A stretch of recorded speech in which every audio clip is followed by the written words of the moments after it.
red-hot liquor of life, divine and pure.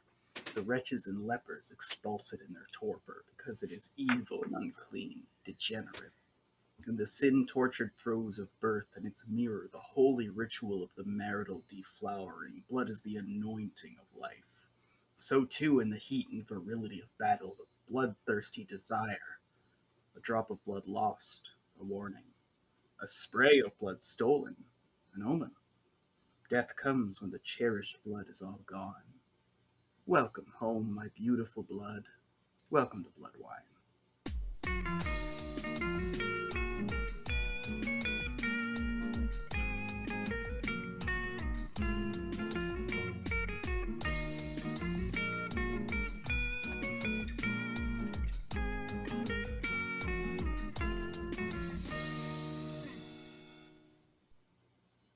Hello. Hello. Hello. Oh, what? Oh, the Jesus, hell? what is that? What the hell? Is that an Omni tool? Nice. What? Wait, what is what? Is From that- Mass Effect. Oh. Oh. Oh.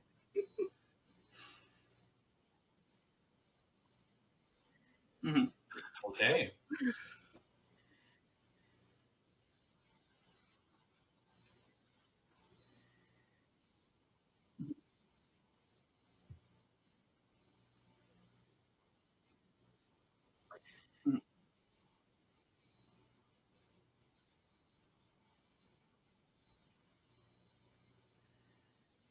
I'm totally been muted this entire time.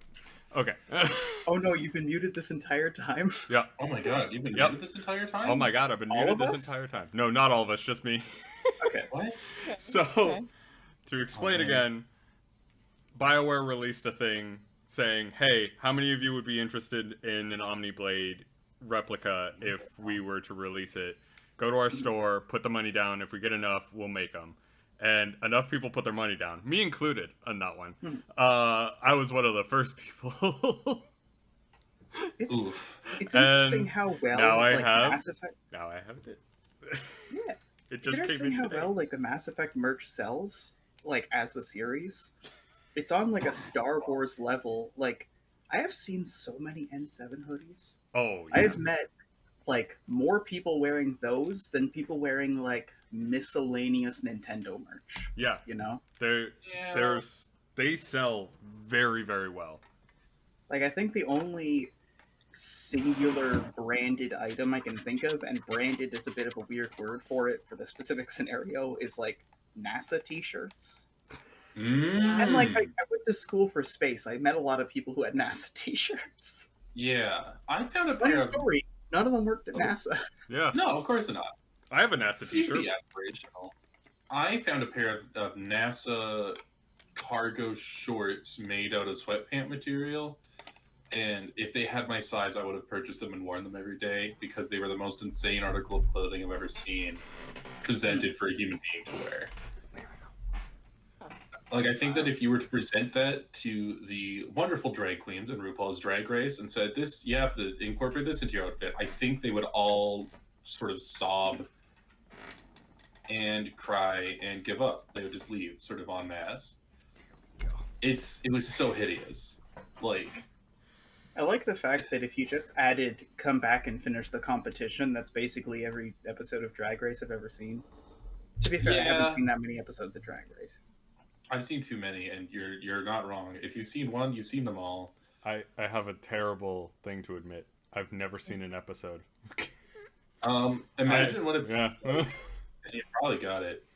Yeah, Like I've imagined what it's probably like based on RuPaul's personality, but like... I feel like I have to be a good gay and watch the shows and get the references, but Oh, like, I thought the good gays hated the show. So what do I know? well, okay. Do we want to get into this? You know what? No, it's not even discourse. It's like 3 sentences long. It's not discourse. People are a little bit iffy about Drag Race because specifically RuPaul has said some stuff comparing drag queens to trans people in a way that's uncharitable. But it's also the sort of thing that, you know, like it's an in the community spat. Yep. You know, people are going to fight over inconsequential things, which is to say, very consequential things for people who are very invested in them. But like, it's the same way that like bi people and pan people will fight over which is the more inclusive. Yeah, they're not even fighting over like, oh, I don't like. It's literally being like, no, I'm the one who is respecting people's genders. No, I'm the one respecting people's genders. Like, yeah, it's literally people trying to fight over who is the most nice to the people they care about, and then like, the funny thing is, all the non-binary people I know hate the discourse. It's the stupidest discourse. It's the most pointless discourse. Listen, the only bit of discourse that matters is making fun of the fact that RuPaul tried to tweet out a picture of the trans flag, but accidentally Googled trains flag, and that brought up a piece of modern art called Train Landscape, and RuPaul just tweeted that with no context, just this light green, dark green, yellow striped flag that no one understood what it was, and never... Oh my god, that is so not any flag ever. That is a disgusting flag. It's modern art. It's a modern art piece called Train Landscape. I can see it though. If you know the right words, you can get conservatives to do it too. You just need to call them a fiscal conservative or a traditionalist or a Christian conservative or a nationalist when it's 2% not right, and they'll get so angry. They'll get so angry. They will get more specific than metalheads and punk people fighting over the borders of the two genres. Like, oh god, so good. No, I'm a fiscal progressive neoconservative. Damn it! And that means nothing. That means you're voting jack for the shit. same people. Okay. Now this is a conversation exclusively for Ken. Maybe Will can chime in, but I looked it up on Wikipedia. There's a lot of these Mass Effect games, and I want you to do your best to map the Mass Effect games to the Star Wars movies. Quite easy. Quite easy. So, the original trilogy would be the original Mass Effect trilogy. Okay. Perfect, timeless, just solid. Yep. If you're ever going to get into Star Wars, it's going to be those. Okay, yep. Andromeda would be not the 9th movie, the 8th movie. Ooh. Yeah. The specificity stings more, I think. It didn't piss everyone off, but it definitely had quite a few fans going, I don't think so.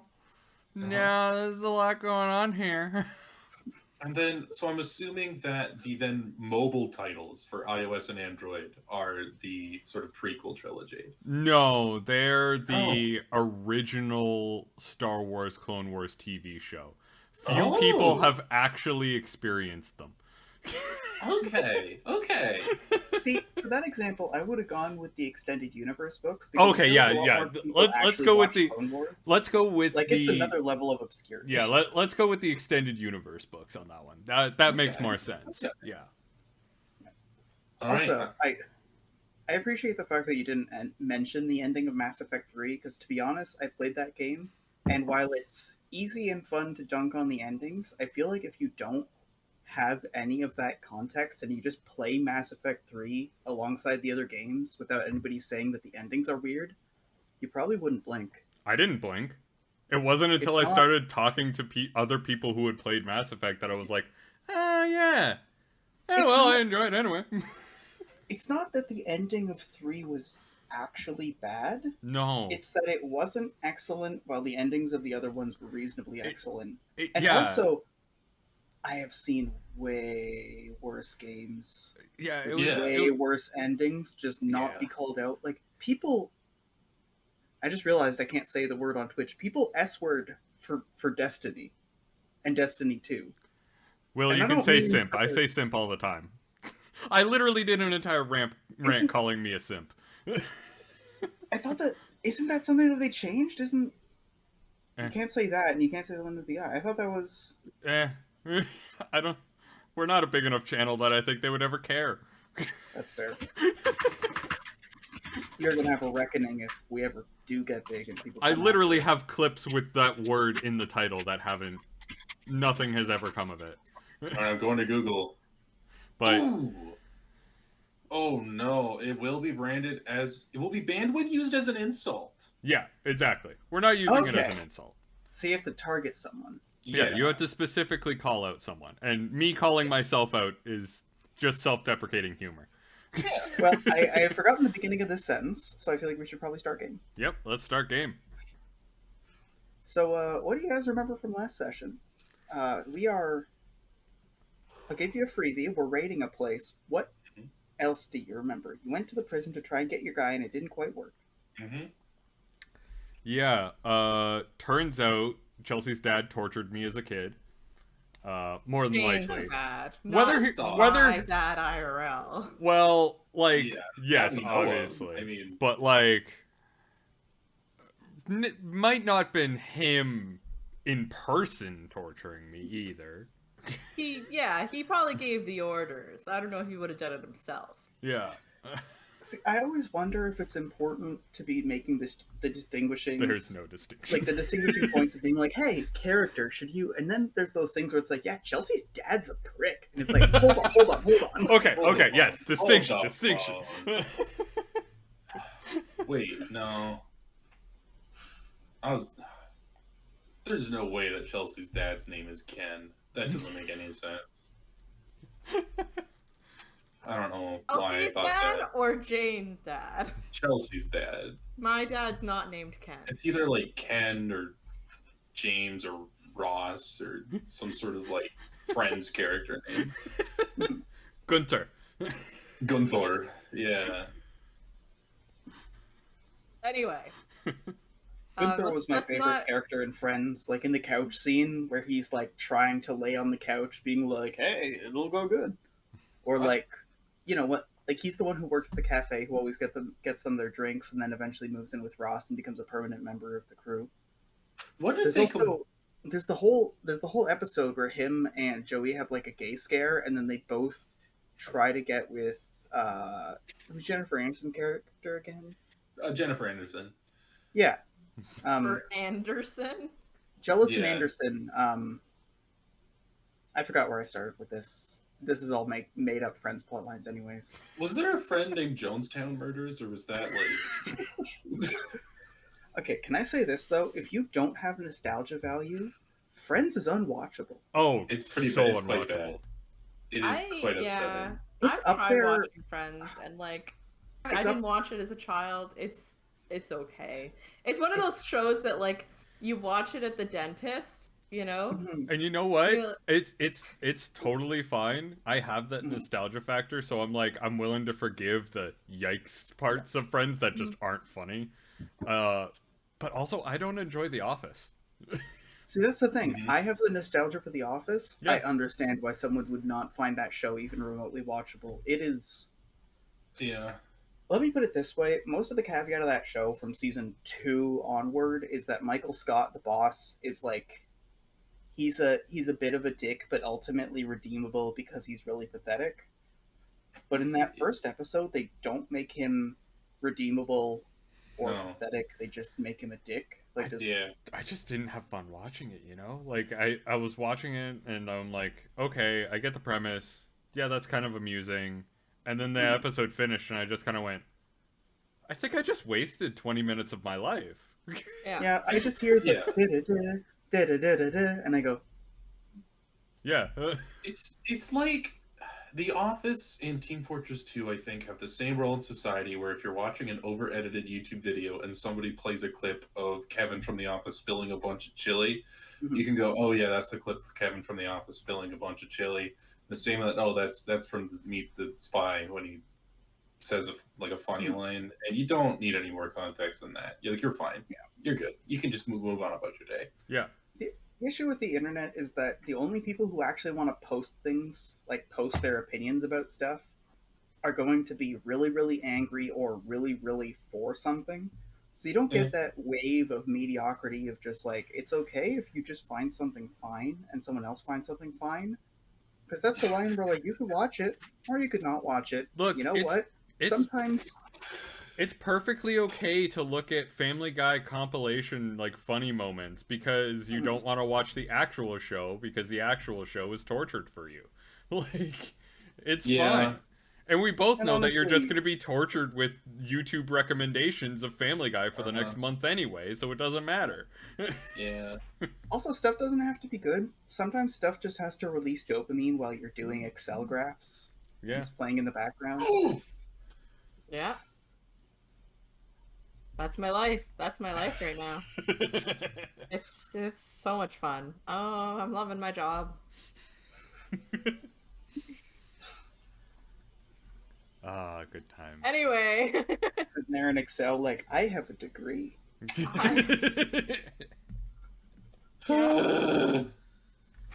It's not even like that resentful, there weren't any jobs, so now I'm forced to work at a call center. Like, you got a job with your degree. They're just making you do Excel sheets anyways. Yeah. Anyways, we shouldn't talk about our real lives. We should talk about our fake lives. Yeah, fake Which life. are no less tense, but you know what? Fake life stress is not the same. Yeah, you can walk away from fake life stress. Exactly. Yeah. So, what time of day is it as you guys are getting ready to head off? Or getting ready to do your last bit of planning? Late. Yeah, I feel like we're getting back Dinner pretty time. late.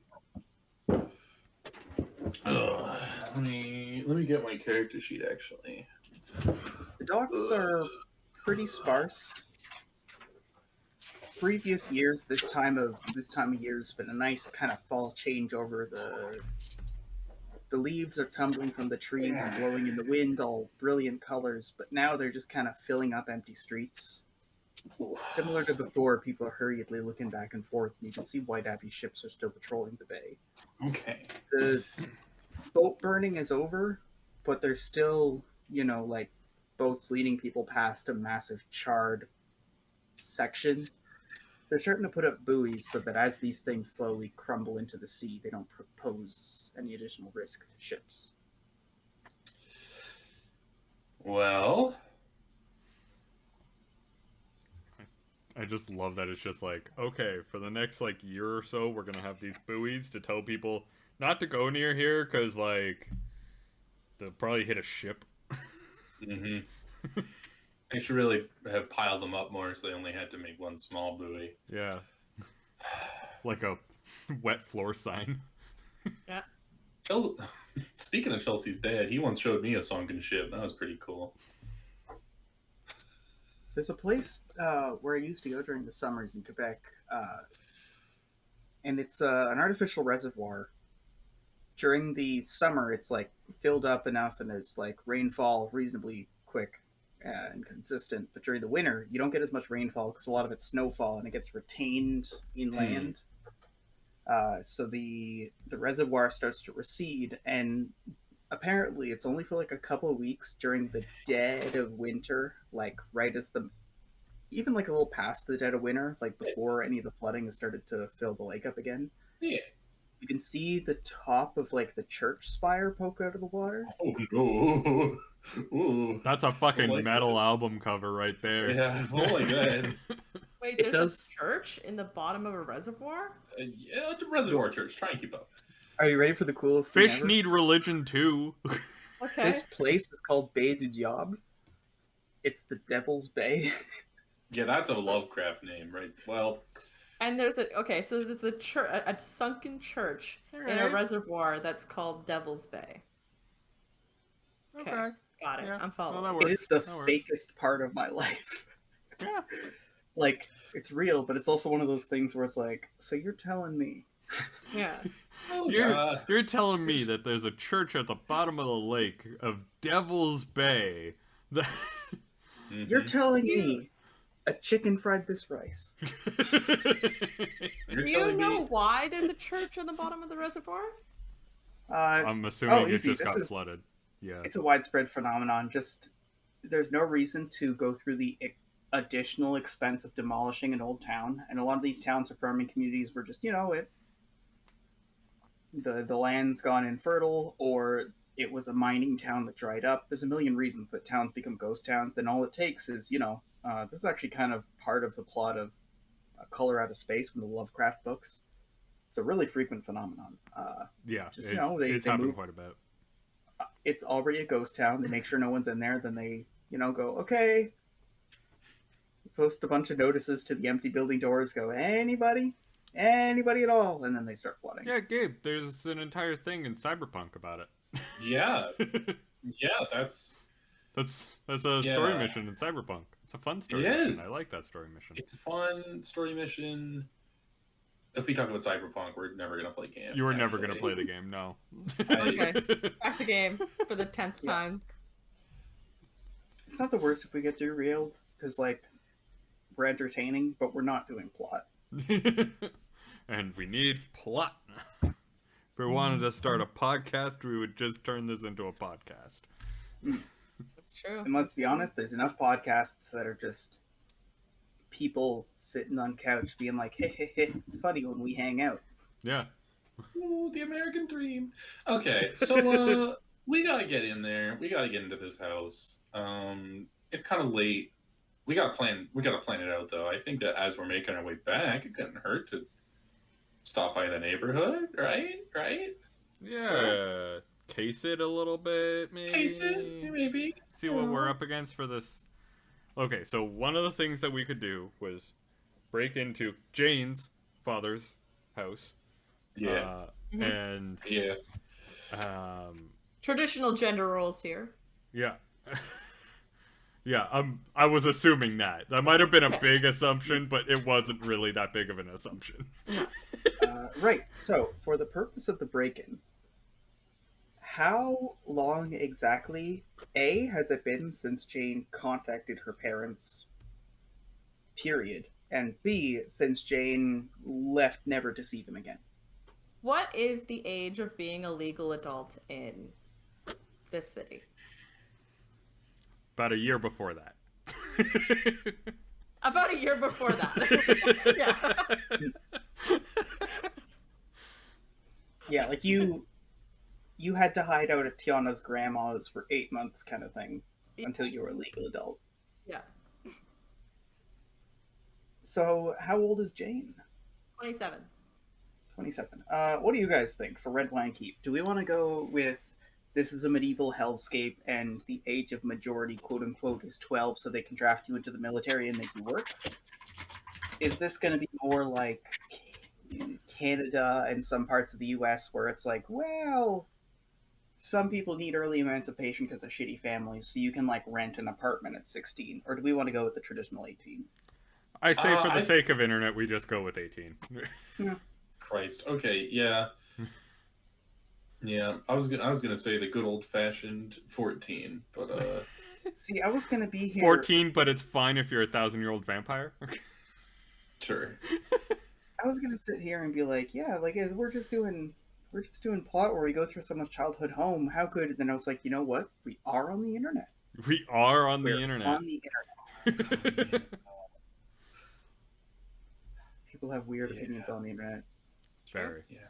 Okay, so you probably would have been 17 hiding out in Tiana's grandmother's for a couple of months.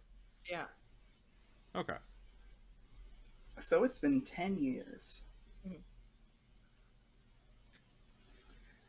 What you remember,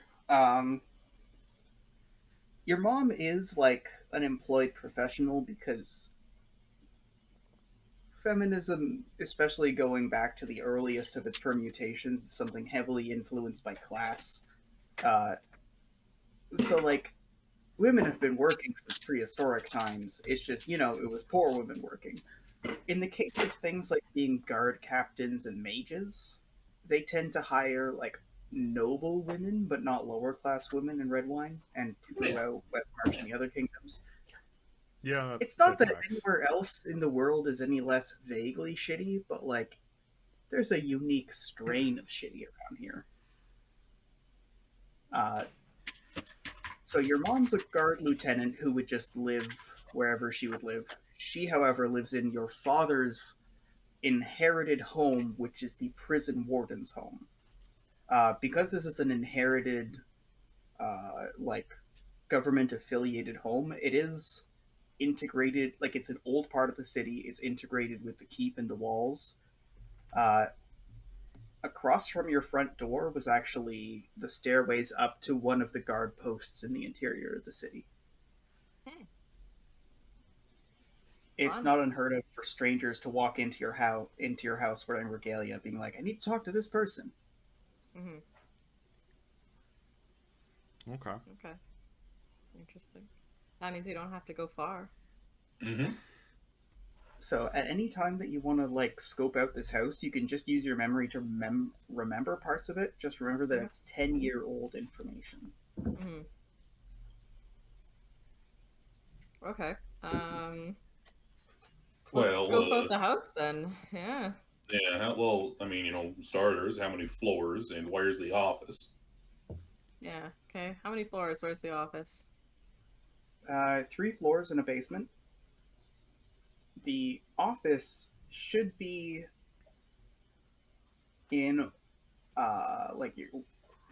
there's the one office that's the warden's office, and then the other one that's your mom's guard lieutenant office that's up a stairway. Okay. Okay.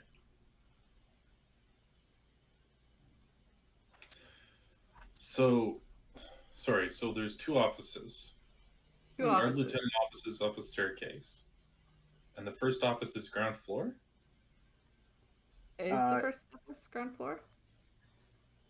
They're on the second floor. Is the Second entrance floor. to. Okay. And they could reasonably have moved the office to another room. Hmm. Given that their children are no longer living there, any of their children's room could become an office. That's upper lower middle class think. This office is very grandiose, I'd imagine. It is maybe. the office. Yeah, a study even perhaps. Remember what yes. Dumbledore had going on? Yeah. Okay. Is your dad the type of guy to have an exotic bird hung in his study? Oh my god, that's pretty brutal. Probably. Okay, alright. So remind me, which is to say remind the audience, but also a little bit remind me, what's the actual document you're trying to get? We didn't even plan that far yet. Yeah, we didn't even plan that. One of the things we could do is change his movement orders, or get rid of all information on him altogether, or have him move to a different cell that is closer to where we would want to break in. Or another option would be, change his movement orders so that the Bilgewater is the ship that will be transporting him. Say, oh man, he's a pretty powerful mage. He's going to need some specialists to really keep him under control. These are the guys. Mm-hmm. Or, move him to a cell that would be... I think it's either that or move him to a cell that would be really easy to break into. Yeah. Move him to minimum security prison. Yeah. So a lot of this involves actually having the papers in front of you. Mm-hmm. Yeah. So how are you going to do it? There's walls around your house. Beans.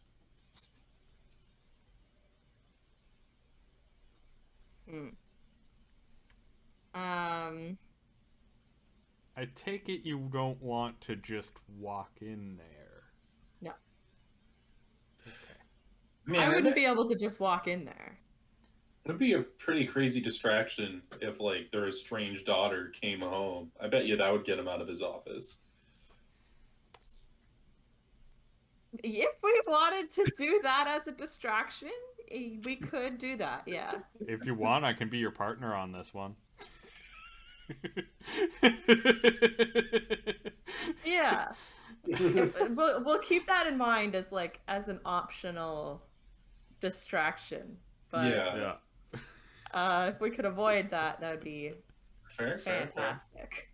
We could also... I don't know. You guys are the burglars. I look at him like, yeah, broken into shit. I either walk into a place or I don't walk in at all. Okay. Does anybody have any kind of mental skill they want to use? Any particular question they want to interrogate? Or a piece of backstory they want to pluck at for additional angles? Or are you just going to have to walk up and stake this place out? Has Boru ever come here?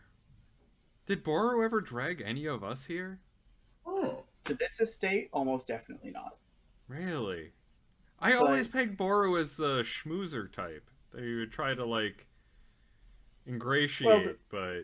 You want to schmooze the middleman or the people on the lower rungs. You never want to schmooze too close to the middle because they can make things happen against you if they get mad. Yeah. Fair enough, yeah. I mean, you lived in and around this city for a little bit, right? Yeah.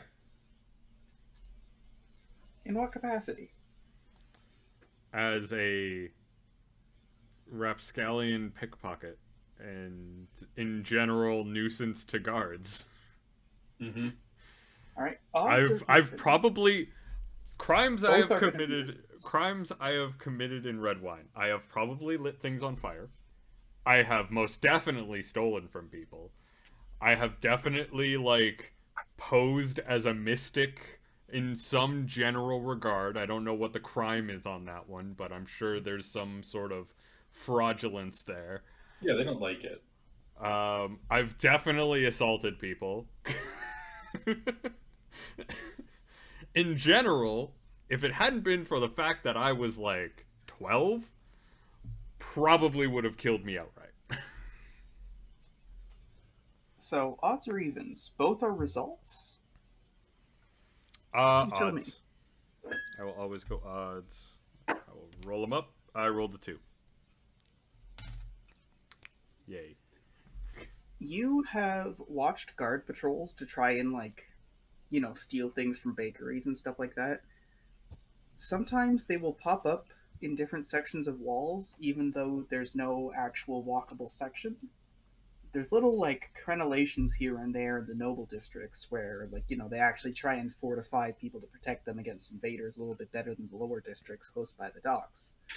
But there's also been spots where there isn't a clear, like, there isn't a clear section of wall you could walk through, or a section of wall at all, and guards have still popped through. You've seen them, like, the same guard go from a guard tower on one side of the road to the other without crossing the road.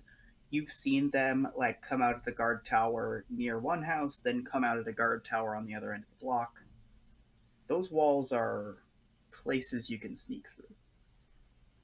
Albeit high security. Very high security. Well, yeah, literally anyone in there would be a guard, but it's possible for us to sneak through the walls.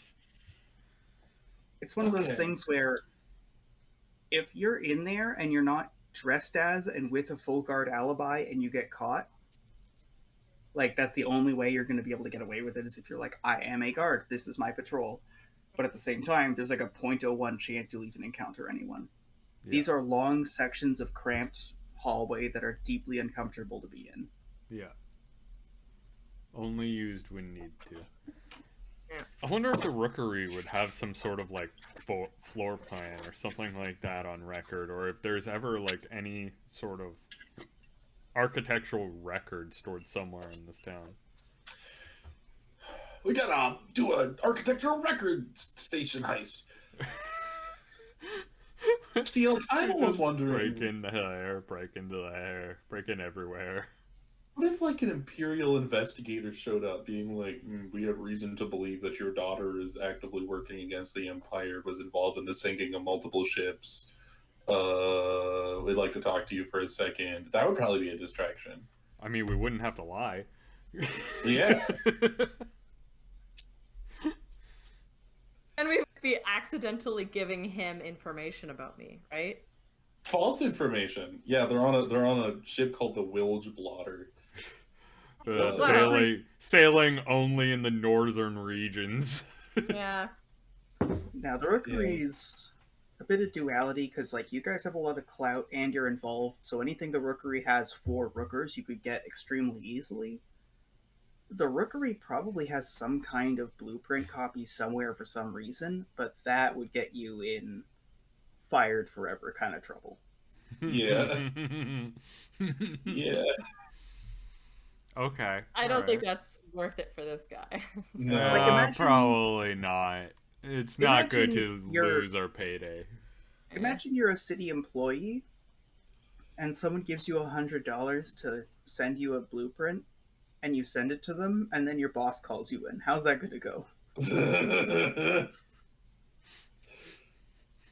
Okay. True. So we are just sneaking in, right? That's the play. We're not playing any big distraction. We're just sneaking on in. I think our ideal situation is sneaking on in. All right. What if we set fire to the house? Then everybody would have to leave. True. Okay, from what I remember, how often was I home alone?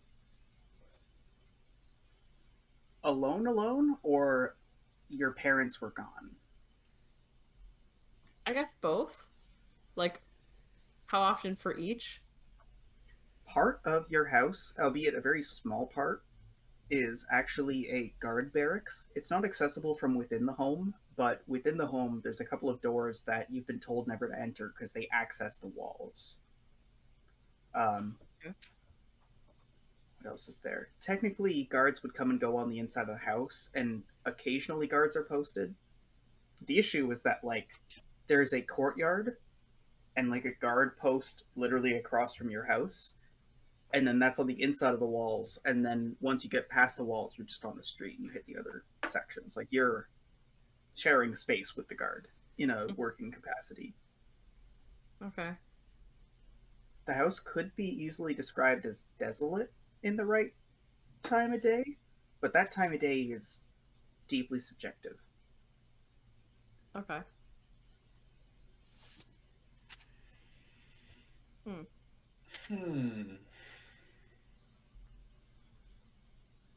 We kind of have to figure out when they're not home. Yeah, or create a reason for them not to be home. Or create a reason for them to not be home. I mean, he works at the prison, don't he? Yeah. So does she. So they would be, like, I'm assuming they'd leave the house. Do they go to church? Probably. Yeah. When is Strike church? brother at church. Sundays. Sundays. What Sunday, days? Sunday. Like, there's a certain amount that I'm going to make this a fun fantasy religion so that it works in the story, but, like, there's something we're going for. Church is on Sundays. And what day would it be today? Technically a Friday, so, like, you could wait it out.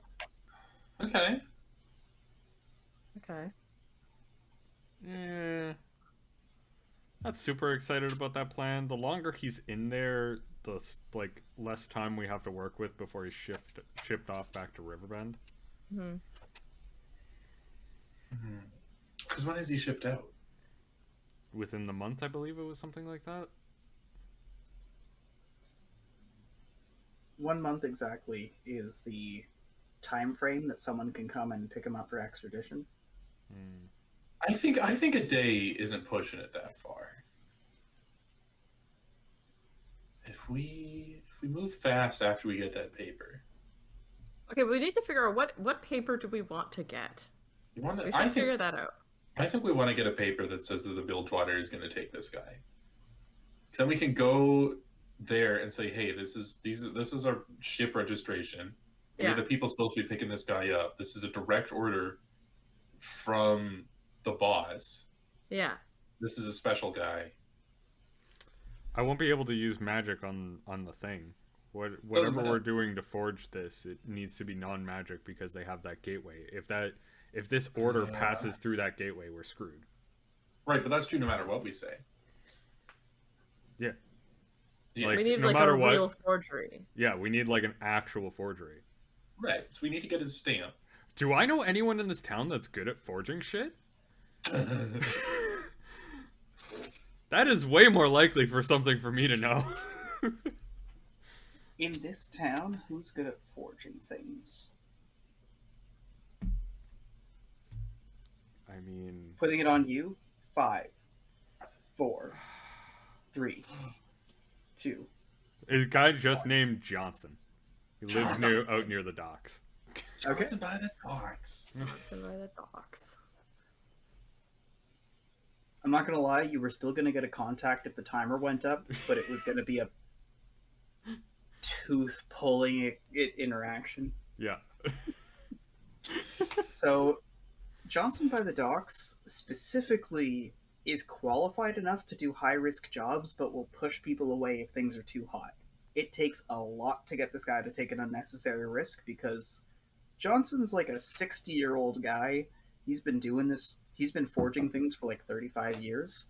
And as long as all he does is ID badges and passports and petty signatures, he can keep working without that much interference. It is no hour to be contacting any reasonable person, which is why it's a good time to contact Johnson. I mean, He would have to come into the. We would either need to go to break into the house twice, or we would need to bring him in with us. unless he's able to do it himself and just give us the forgery. And just swap them out? He's an expert. I don't know if he'd be able to do it or not. Well, even just talking to him, he'd be able to tell you what you would need to get from the office, whether it's a specific piece of stationery, a form, or a stamp. Mm-hmm. But then we would need to break into the house twice. What? No, we talked to him before we break into the house. And he Figure out tell- what we need. Yeah, he could tell us exactly what we need, what they'd be looking for. Like, Yeah. Okay, I mean, we might as well go talk to him. Let's go talk to Johnson from the docks. yeah. Johnson from the docks. Okay, it's late at night. There is a curfew, but you guys are skilled people. Also, even though there's a curfew, the guards aren't bothering as long as anybody who's keeping watch is like on the pier or on their boat. Like they just don't want people watching the streets, and they understand that you have to guard your cargo. So Yeah. what's the plan? How are you getting across these docks?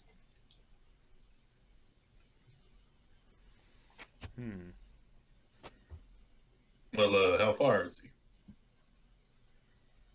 Is he like the next ship over? Is he down at the way end of the docks? Well, Like 3 blocks. okay, yeah, that's pretty much what I was gonna say. There is a bit of ways, and then you have to take like a left. All right. Well, we just hoof it, I guess. All right. Like, there's a curfew. We can't just walk out there. Oh. Okay. Well. Jane, do you know any of the alleyways through here? Do I know any? You would also know some of the alleyways to the docks. Me recognizing landmarks would be way more difficult. Yeah. I mean, I think. Do I recognize any of the alleyways through here? In this particular location, there are no alleyways. Once you get closer to Johnson's actual location, because he's in a street from the actual coast, there you'll be able to hide out in the alleyways pretty easily. You actually knock on the guy's door in the alleyway. Yeah. But there's 2 blocks that have absolutely no alleyways because they're these big dockyard, shipyard warehouses. Even though they're city blocks with multiple buildings, basically it's just walls the whole way around. So those ones, they're not very well traveled, so you might be able to sneak through, but sneaking won't be about staying quiet, it'll be about staying unseen, and those can be very different things at times. Could we just say it's official Rooker business? Rooker emergency. I'm willing to just hoof it. I could probably just go. I'm pretty sneaky. I'd need to come with you. Yeah. Is there any way that you could make yourself sneakier with magic? I could ritual to make myself less conspicuous, but you would 100% be guiding me. I could guide you. Okay. It's the same thing that I do on the ship. I can just make myself less conspicuous, make less sound. Yeah, just don't get seen. Just Mute. don't be seen. Put the mute button on my swear words whenever I hit a stone that's a little bit too high up. Well, the first bit is getting from your ship to, like, hugging the wall of one of the blocks, and then you can't stop until you're at a corner. Okay. So I need grace from you two. But before we go, can I cast the ritual on myself? Tell me about this ritual. Let's focus on the rituals a little bit more. What exactly does this ritual do, and how is it phrased? The ritual is meant to sort of reduce all of the excess. Like, similar to when I cast it on the ship, we make less noise, our wake is a lot smaller. In general, it's just meant so that an eye would pass over us. Almost like there's a little bit of like a haze on us. Specifically So, me. Rather than trying to actively create a magical distraction or magical diversion, you're taking your innate conspicuousness and attempting to suppress it with magic. Yes. Okay, do you want to roll that first, and then we'll do the pair of rolls? Okay. I'm not going for, the Harry Potter cloak of invisibility here. Yes. Alright, that's 25. Got 25 written down. I will keep that number if I need it. Until then, you cast a ritual and you're hoping it works. Yep. Alright, now you said grace? Yes. He did. Oh, I rolled a 5. That's a 5. Okay. Good. I love that this game allows you to build a rogue that's bad at everything a rogue does. I still vividly remember it was some random Bloodwine game we were playing like years and years ago, but you put together Sam, who was like an armored shield using full mage. Not even that great at fighting, just enough weapon skills to put on armor and have a shield, and then it was just like you put the shield down and cast your wand over it, going, "Please don't hit me! Please don't hit me!" Yeah, it was such a good build. It's good. You don't get hit. And the best thing that I remember about Sam was all the times he tried to do a physical thing and failed miserably. Yeah, he was a little enthusiastic. Oh man. I got an 18 for the 18. grace roll. For grace, we got an 18 Oh and boy. a 5 from Crowquill. Yep. All right, so you grab Crowquill by the hand and start to lead. Crowquill's a little bit slow, because not only is Crowquill blind, so even though you're holding someone's hand and trusting them, there's still that sort of I don't want to just walk places I can't detect. Sorry, just for flavoring, remind me, what's Crowquill's blindness like? There's a lot of ways in real life a person can be blind. This is very much incredibly blind. It would be various lights, occasionally, depending on the contrast, colors, and Jane's general shape in good lighting would be an amorphous blob. Okay, so you're not what people think blind means, but you're definitely super blind, right? Oh god, yeah. So you have a sense of velocity, and it's distressing. You can't see very far, because the second that things are more than a meter away, they start to get blobby. Even when things are that close, you can't discern the fingers on your own hand when they're stretched out. So you're kind of just walking through a haze of color and darkness, and in the night, it's almost entirely darkness. Yeah. We start doing some rolls. 18 and a 5. I feel like at some point I have to just detract from your 18. Yeah. Whatever I roll is just subtracting your roll. Jane would almost definitely be able to do this better if you weren't here, but Yeah. But you go try and convincing Johnson to do stuff. Johnson by the docks. By the docks. Which of you is taking damage to pass? I'll do it Awesome. one by one. Either Jane is doing the extra work to keep Croquill hidden, or Croquill is doing the extra work to keep up with Jane. I will take the extra damage. Okay. I'll take the next one. All right. You Yeah. take 5. Okay. Ooh. So you're getting ready to go full tilt, and then very quickly you're like, shit, right, I'm escorting people. So you have to like quickly change your trajectory, like hesitate a moment, but keep going. After a bit of calculations, you get to the first corner. You peek around, and you see a guard going down the road, about to turn. Brawn roll. Brawn roll, both of us? Mm-hmm. Why did I put my dice away? Not as good. Rolled a 3 this time. That's a 3. I love having 0 physical. It's very entertaining. 14. Yeah. I'm sure you experience the same thing with Henny. It's just very, very, very fun. Henny wasn't completely inept at physical. That's true. She had hatchets? Yep. What was her weapon of choice? Hatchets and mainly just tackling folk. Yeah. All right. You can take 6 damage, either one of you, or from the ritual. I'll take 6 damage. All right. So, at this point, you feel alert as Jane is like muttering, like, "Go, go, go!" There's a sprint, and at this point, you kind of have to just run directly into uncertainty as you're being pulled forward. There's a few moments that are gut-wrenching as like your foot lands on a cobble the wrong way and it makes a bit of a crunch, and then the next one is higher than you expect. It's not loud, but it's rough on your stability. You get tucked into a corner, and Jane pauses for a moment. Goes, okay, from here,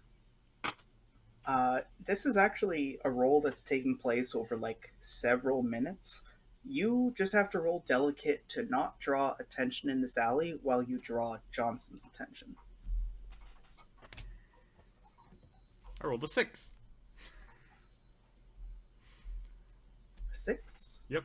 It's a solid 6 on my delicate.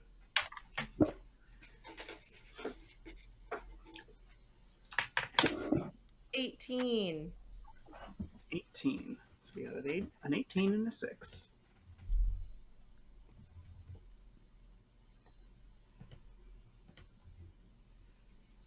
I've got...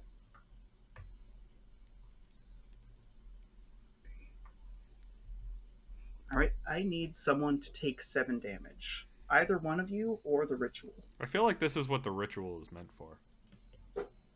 Okay. So you settle in this alley and you start to wait. You, like Croquill mentioned, it's a second story window because you remember that. Jane, you're picking up little stones to like just chuck at the glass lightly to try and get attention.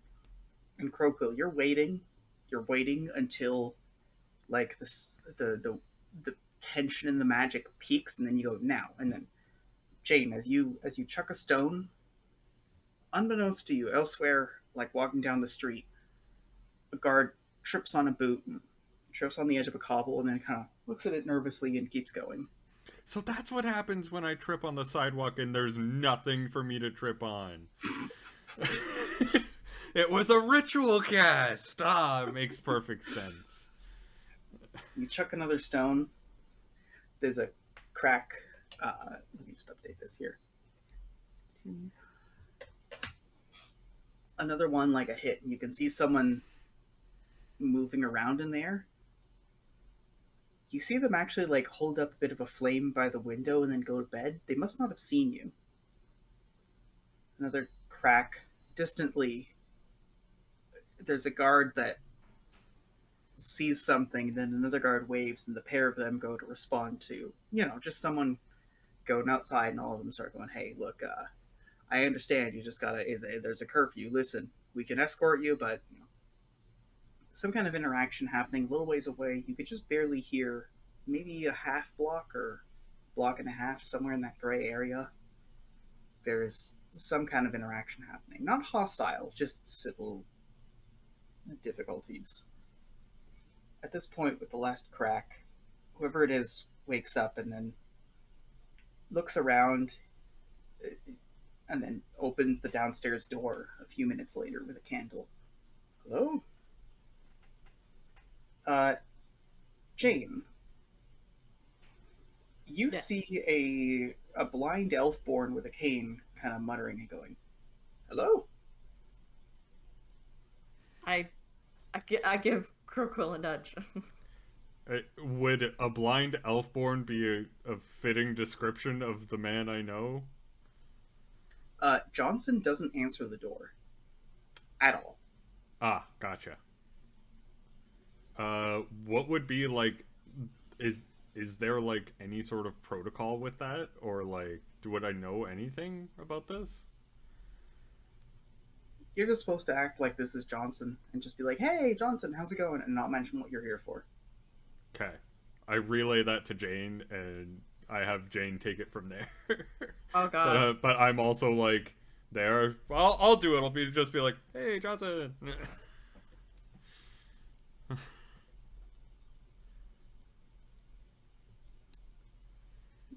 Oh.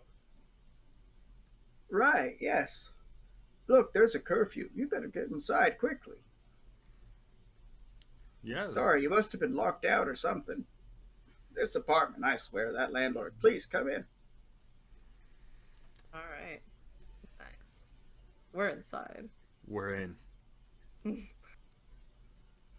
So he leads you up the stairs. You see him going back to his room. The door next to his room, which must not have a window. It's like there's three in a row. One of them faces the street. One of them faces the alley. Guy goes on the door and goes knock, knock, snap, and then just points the door, gets you guys to wait there, and goes into his own room. He closes the door right as not because it's synchronized, just because that's how the time works. Johnson comes out. It's a human, really scruffy looking. Not scruffy as in well-traveled in the woods, but scruffy as in, like, a paranoid not taking care of themselves. Soap was invented by the CIA. Mm-hmm. He gestures for people to come in. Okay. All right. All right. You got here. He's pointing directly at you, Jane. He goes, you got here. How? I know the answer, but how? I point to Croquill. She knows you. And she told you because... We need your help. And your name is... Would I have used a fake name with Boru? He's gesturing still to Jane. Ah. Oh, Jane. Of course it is. What's your name? Jane Doe. Oh no. Of course it is. What's your name? Roll deceive. I'm not really trying to deceive him. Do you want to just be caught then? I want to just be like, that's the name I go by. Like, I understand that you know I have a different name. I don't want to give it to you. No thanks. Any Actually, other name need not apply. Yeah.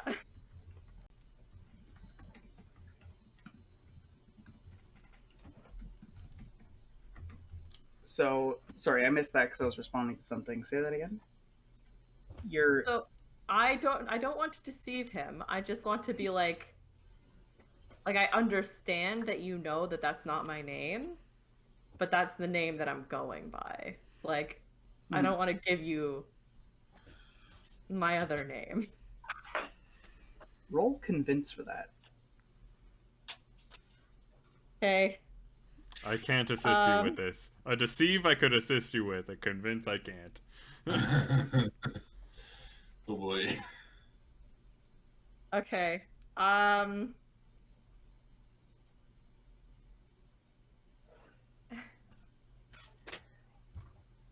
-3. Yay, atypical. Oh my goodness. Come on, dude. The guy says nothing and just waits for you to tell him the truth. Oh man. Okay. I know why you're here. You know why you're here. Just tell me who you are. Okay. My name Bridget White. I'm the daughter of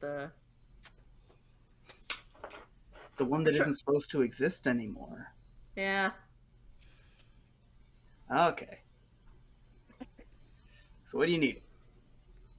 I'm trying to break into Daddy-O's house. Trying to forge a document and get a guy. Look, So what exactly what we're doing? We're trying to. Croak will take it from there and just be like, Yeah. look, you know the people involved in those stupid riots? Helping out a friend. Yeah, I get you. Oh, no, we're not helping out a friend. Oh, no. One of them in there, we need him. But he Okay, is well, no friend. you could pay me or you could help out a friend. I would rather help out you, but okay, I'll help out a friend. Okay. Look, there's two people, all right? One of them, name is Rex Warner. Transfer this guy to a cell on the 5th floor. Okay. Second guy, name is Wagner Lichtenstein. Transfer him to the same cell. Okay. That's all I need. And he goes over and he just gives you like a stamp and an ink thing, and he goes, "This is your dad's signature. What you'll find is..." Sorry, remind me, you're going for a transfer, right? You need the signature for everything, but you need a transfer. Yeah.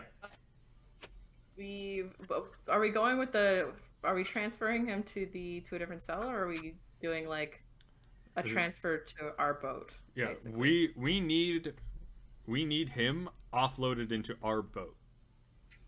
Okay, in that case, and he was already taking out the transfer form because that's the thing he needs you to do. He goes, "This is the transfer form for my two guys."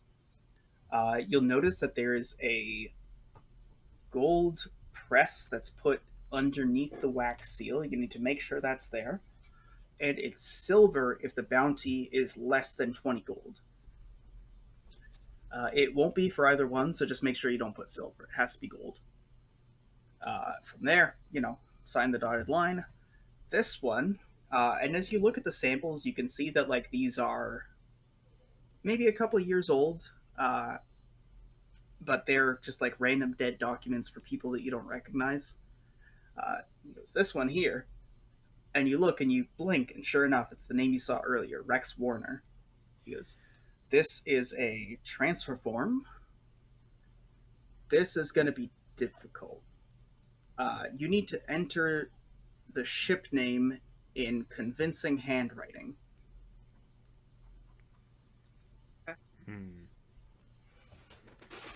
How good do you think you would be at forging your dad's handwriting? I haven't had to do it in 10 years. Well, 4 options. Option 1, you try to do it yourself. Option 2 and option 3 both involve 2 break-ins. The first one is you break in, get me the document, and then, you sneak it back in. The second one is you get me a copy of this guy's handwriting. I just have a signature copy from a couple years ago. I don't know how to duplicate it unless I have a copy. And then I could duplicate the handwriting, send it back to you. The last one is if you have something that you want written, I can take some of my file documents and try to make another stamp. It'll take a day, and it'll cost you about 5 gold. What if there was a different way for me to produce the handwriting? How so? This is a question for you, Will. Mm-hmm. Would I be able to scry on Jane's father and copy his handwriting? Like, sort of copy his movements? Not accurately. It wouldn't really work accurately. It would be overblown. You could set that up, but it would have to be at just the right time that you happen to catch the guy working handwriting, and it's a successful scry, which it's worth saying you got through easily to scry on a prisoner in the prison because they don't protect the prisoners from scrying. It is very routine for people to scry on prisoners to make sure they're safe. But actually scrying on a guard or a senior official is going to be a different matter. Fair enough. It's just Jane, odds or evens? Evens. Go for it. Oh god, I dropped it. I feel like Crowquill is still explaining all of this, and Johnson is completely countering that with that exact argument. 1. Nice. So you said evens and you got a 1? Yeah. Nice. You remember there being a magic room in the house? There was a tutor that came in for you and your brothers? You don't remember if your parents cast, though. I don't know how much I trust that because, I mean, look how well you learned magic.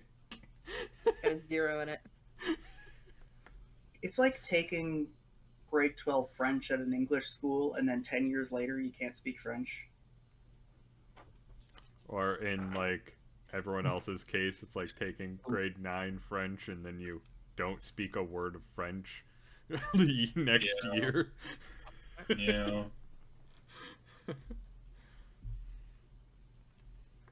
I just want to say French immersion schools baffle me because it's like they market themselves as if this is going to make your kids speak French and not the reality of your kids actually need to do this to learn French so they know enough French to go to French school. Yeah.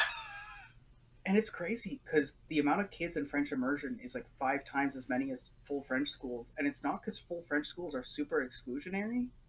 It's just because waspy people will be like, I want my kid to know French. And then they send them to French immersion and they don't learn French. They just like learn slightly more French than people in English high schools, which is not enough French. Not enough. Like there are actual constitutionally mandated in Canada, because French is a first language, like constitutionally mandated French schools. That's the one I went to. Not great on the funding, good on the student to student, lots of pros and cons. But like, we took gym in French. You're not learning French unless you're taking gym in French. Because fundamentally, if you're learning any language, you have to be like speaking it in a basic interactional context, like where's the bathroom, what time is it? Yeah, duck. How's your mom? If you're not, You can't, like, come you on. can't sit there being like ananas, ha ha ha, in Yeah. like a cafe when you're ordering a coffee. Yeah, you have to be like, hey, Will, catch. You learn the word for catch really quick. I wrote on our French test that I thought the word for butterfly in French was le fly the butter. I thought the word for tired was le lazy. And my French teacher was actually quite upset that I made such a mockery of the language on my test. And I It is was a way like, to communicate. Ooh, I love it. I love I was everything like- about it. buddy, I had to try at least. Like, I wasn't leaving it blank. So what are we doing, game wise? Yeah, so what's the plan? Are we doing a double heist? Double heist will be hard to pull off, I think. Very, very difficult to pull off, but probably would have our best chances of success. Why do we need his handwriting again? We need to, so he's not able to just, for something like a handoff to the Bilgewater, he's not able to just like, yeah, this is just a basic prisoner transfer form, just write the name, the floor, like, or like the cell number, and then like give it a stamp with this signature. We need to write this out. Like he already gave you like a physical stamp, and he goes clunk clunk, and it's your dad's signature that's on every document you've ever seen. Yeah. But there isn't a stamp that says SS Bilgewater until he makes one. Until he makes one. Mm-hmm. Okay.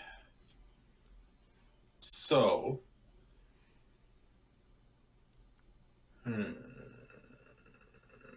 I mean, if I were there, I'd ask him why the 5th floor is so important. Like, if we try and transfer our guy there too, and then, you know, help with the escape effort, is that an option? I feel like asking that question would not be the best option.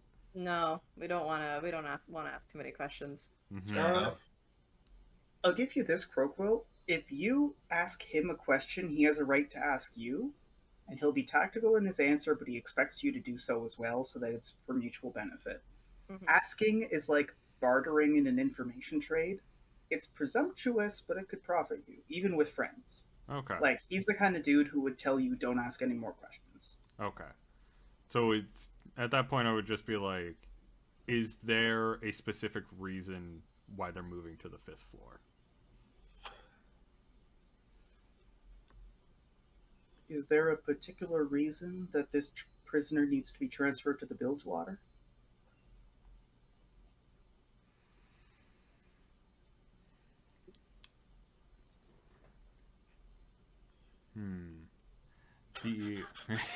I'm trying to think tactically, but I know Will has a better mind than I do. We're gonna torture And for I'm- information. That is definitely a compliment and should be taken No. as such. A simple execution does not fit this man. I've had compliments to my brain when I do like a good math or a good write. It's another one when I'm a formidable opponent. Yeah, it's just like, that what makes can me feel I good. ask? I need to Inception Will. I need to I need to get into his head. Was Michael Cera in Inception? No. Uh, No. Do you want to roll understand? So I'll just tell you what Johnson's thinking. Yeah, I'll roll understand.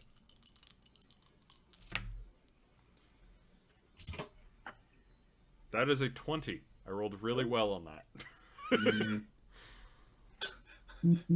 I mixed up Johnson? Michael Caine and Michael Cera again. Hate it when that happens.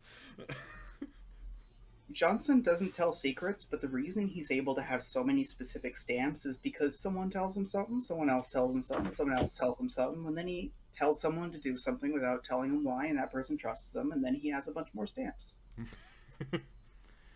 It's just like, well, the Bilgewater is quite efficient at making people disappear. In our case, it'd be permanent. For other people, perhaps they're just relocated.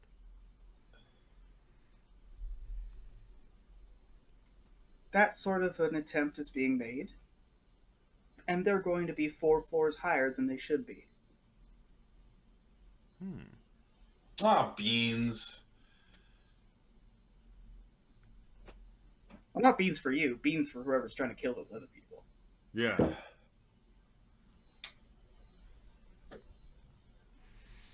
So an attempt is already being made. Okay, so Not on yours, on the other two guys. Yeah, on the other two guys.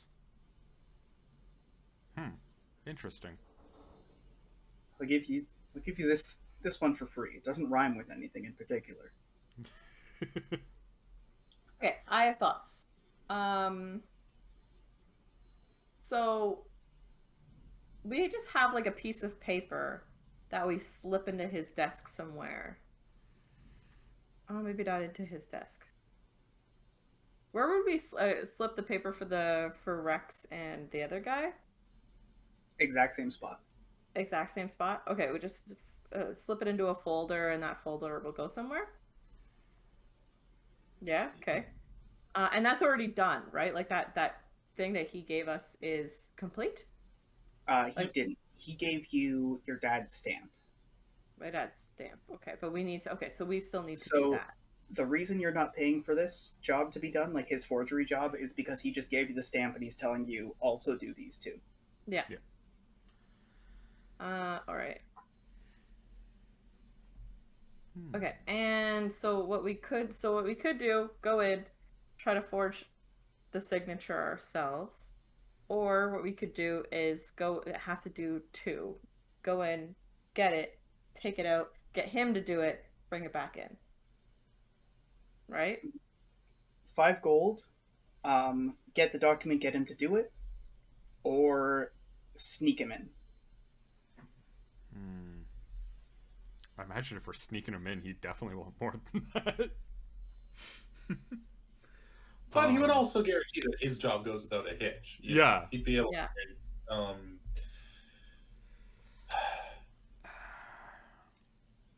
I'll also give you this for free. If you bring me in, it's a lot of risk for me, but if I'm next to that desk, I'm going to be taking little papers, little seals, little stamps, little notes, whatever I need. I think we should get this guy in there just sort of on the basic premise of fucking your dad over as much as possible. Honestly, this sounds great. I like this plan. Like, I'm honestly pretty approving of this plan, not gonna lie. Yeah, I kind of like that, honestly. Okay, we still need... Yeah, okay.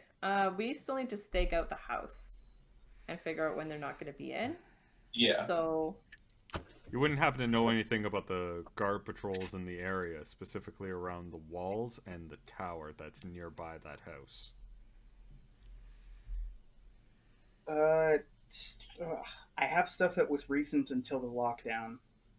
Right now, because of the curfews, nothing I have is accurate. Right. Yeah. Okay. All right. Well, they'll be out of the house for sure going to church on Sunday.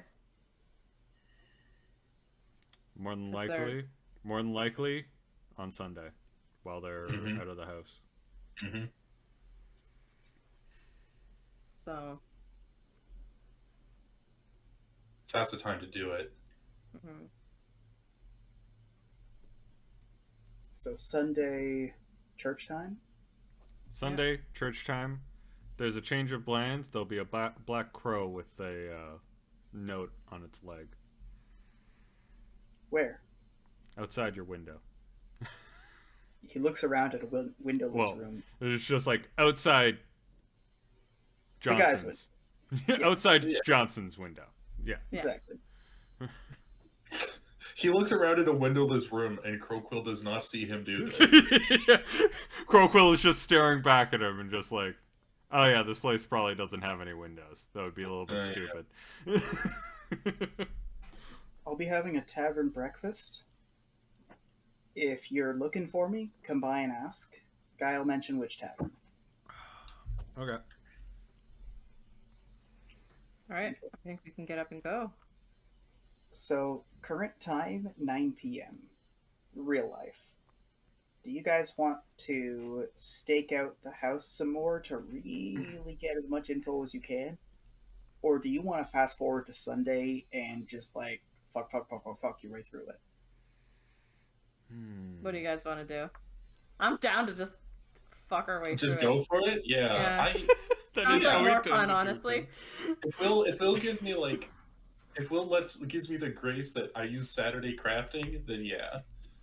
I'm good to like the trouble is too that like the majority of our plans, we will plan for entire sessions for one singular heist.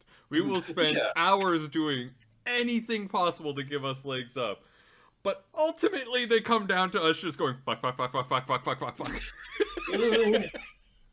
Well, see, I will say, and this is GMing advice for anybody who wants GM heists, if you can do the 2-part prep and run, it's really good. Because the best thing you can do as a GM is find points of agency so that you can go back and forth. You have absolute say as long as your players have told you their decision and you're working with their decision. So between sessions, you know what the plan's going to be. You can prep for that plan. The second that you start trying to go, okay, well, I know how this heist is going to go, you've failed. It's just like heists are all like the way that you run detective stories in D&D, where with the detective story, you make something happen, and then you don't tell anyone, and you just let people loose, and whenever it would make sense for a clue to show up, you do it, because it turns out people are good at investigating, by and large. Even the dumbest people you know will stumble across them in ways that frustrate you. Heists is the same thing. You know what you do for a heist? You have a floor plan, You have one of these bad boys, and then you wait. You wait to see what disaster comes up.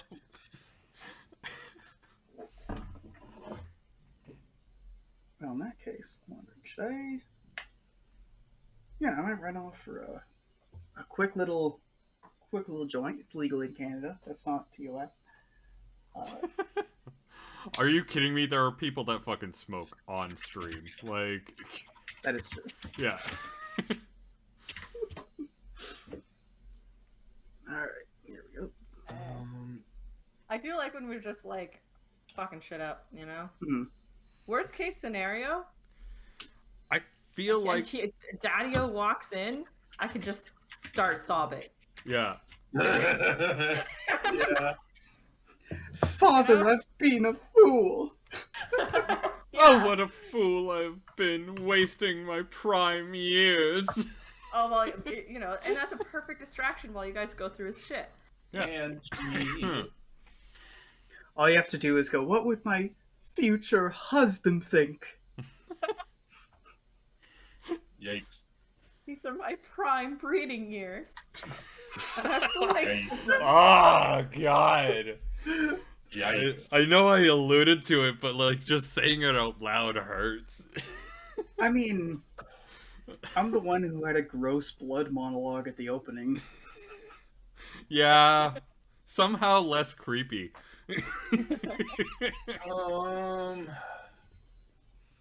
Yeah. So before I disappear for about like 2 to 5 minutes, Gabe, you said you might do crafting, and you sent me a DM. Yeah. I know what you're crafting. Yeah. ooh, secret. Yeah. It's not that secret. It's just fun to be secrety. Yeah, it's fun to be secrety. I've private messaged Will being like, all right, Yeah. let's do this. Hell, he and I completely planned a murder of a character, and That's true. And that's the last campaign. That was Salas. I'm trying to remember when that was. that was like, I think that's after we stopped being unwatchable. Like when we got enough technical issues done that like the only reason we're unwatchable is because we're not funny.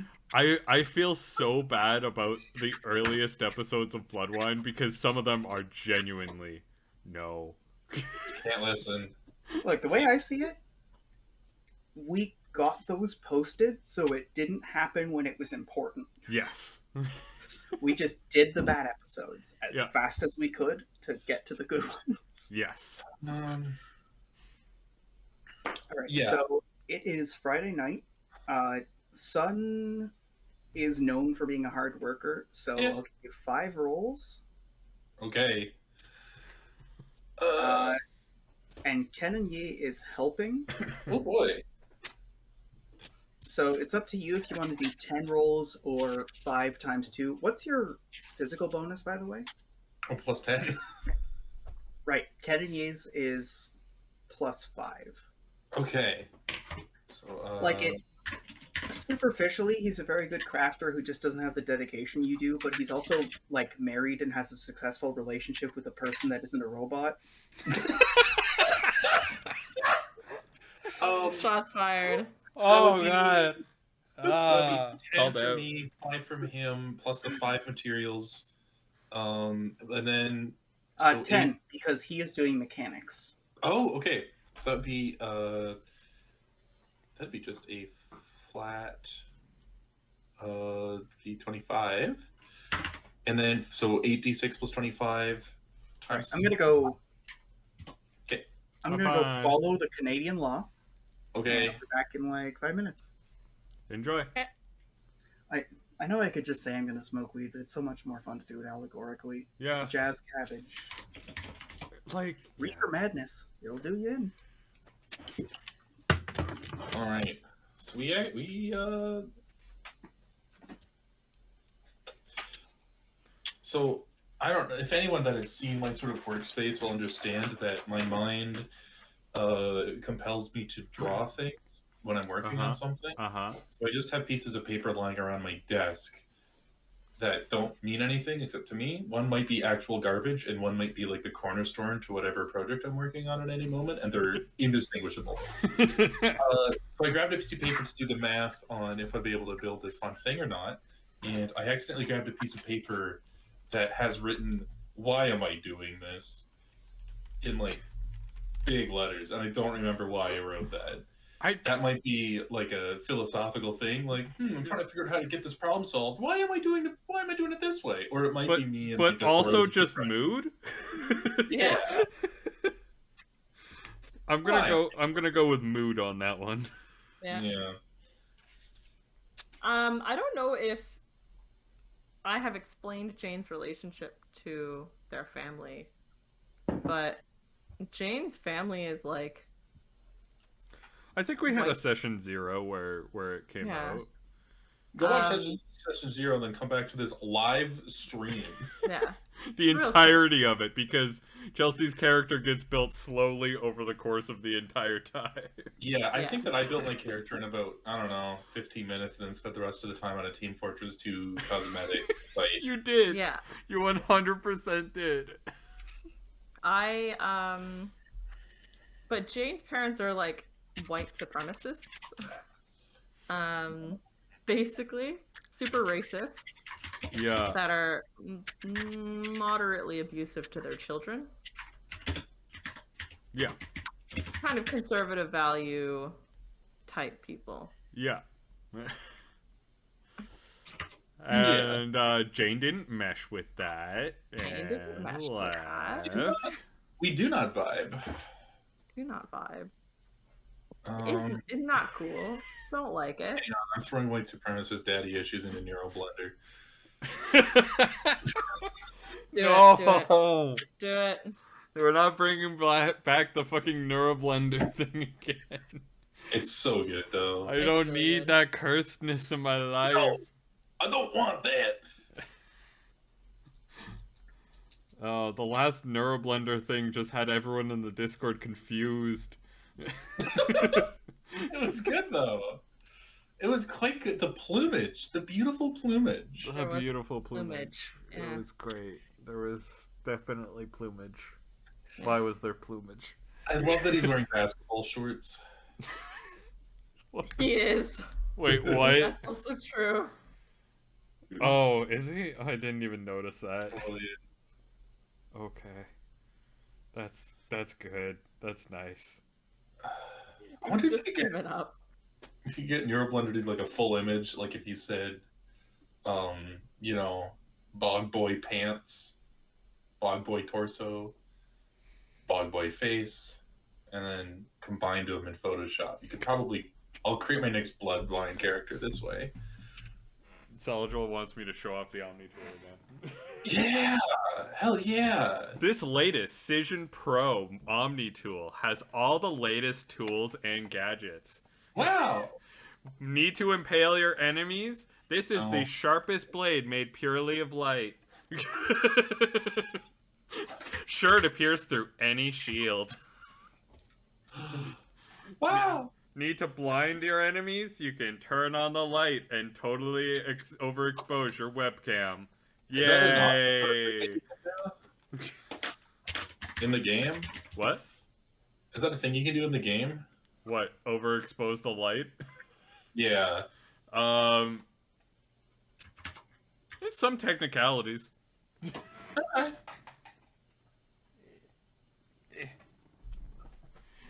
It depends on what you mean by overexpose the light.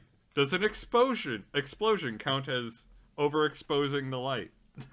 Does it? I don't know. It sounds like it has a flashlight that you can shine in people's faces to kind of annoy them. I mean, it does have a flashlight. Okay. Yeah. The Omni tool does live up to its name. It's the Deus Ex Machina tool. Like, there are many people that just slam their fist into a console and they problem solved. I thought this was from Mass Effect. Yeah. Not Deus Ex. I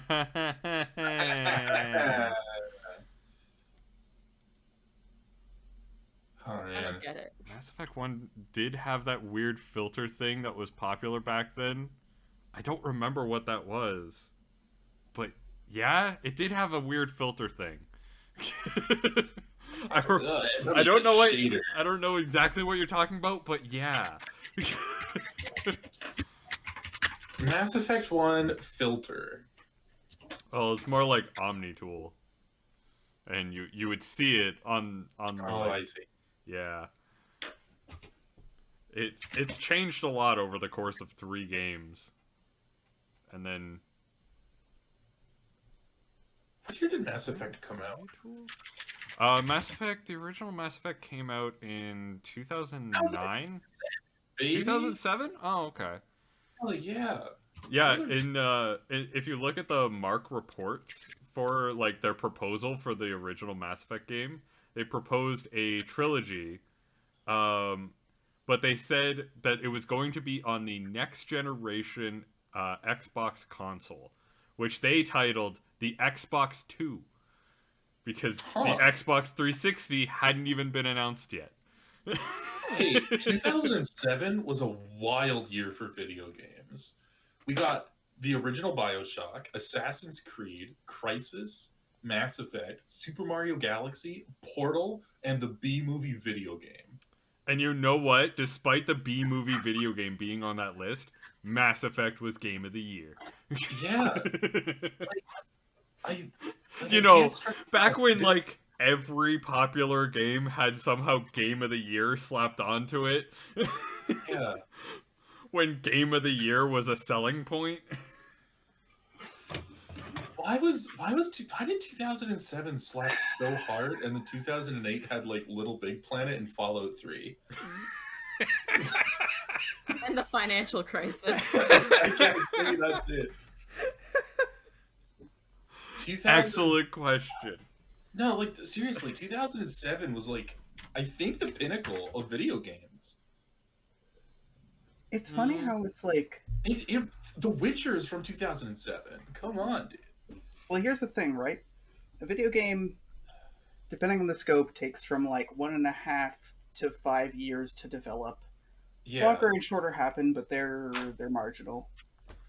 So if you keep doing that over and over and over, you're going to go out and into sync. So you can be like, wow, what a decade.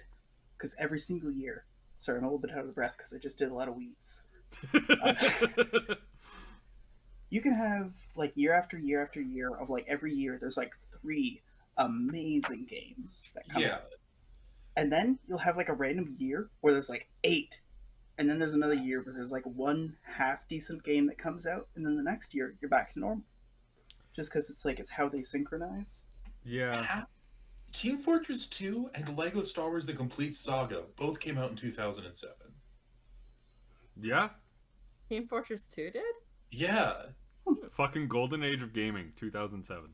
See, it is wild that Team Fortress 2 came out at the same time as Assassin's Creed and Mass Effect, and it is still, like, there's not a Team Fortress 3. Team Fortress 2 is just still the only one that people play. It's just Team Fortress 2. You can tell I'm an absolute boomer because I don't think of when Team Fortress 2 came out. I remember when my buddies had the orange box in their basement. Yeah. The orange box. Yeah. That came out when, like, I had to ask my parents if I was allowed to buy a video game. Yeah. Now I just have to ask my bank account and it says no, but, like, that's it. God. In fairness, I was 17 when I tried to buy Mass Effect 3 and they wouldn't let me buy it because it's a rated R game.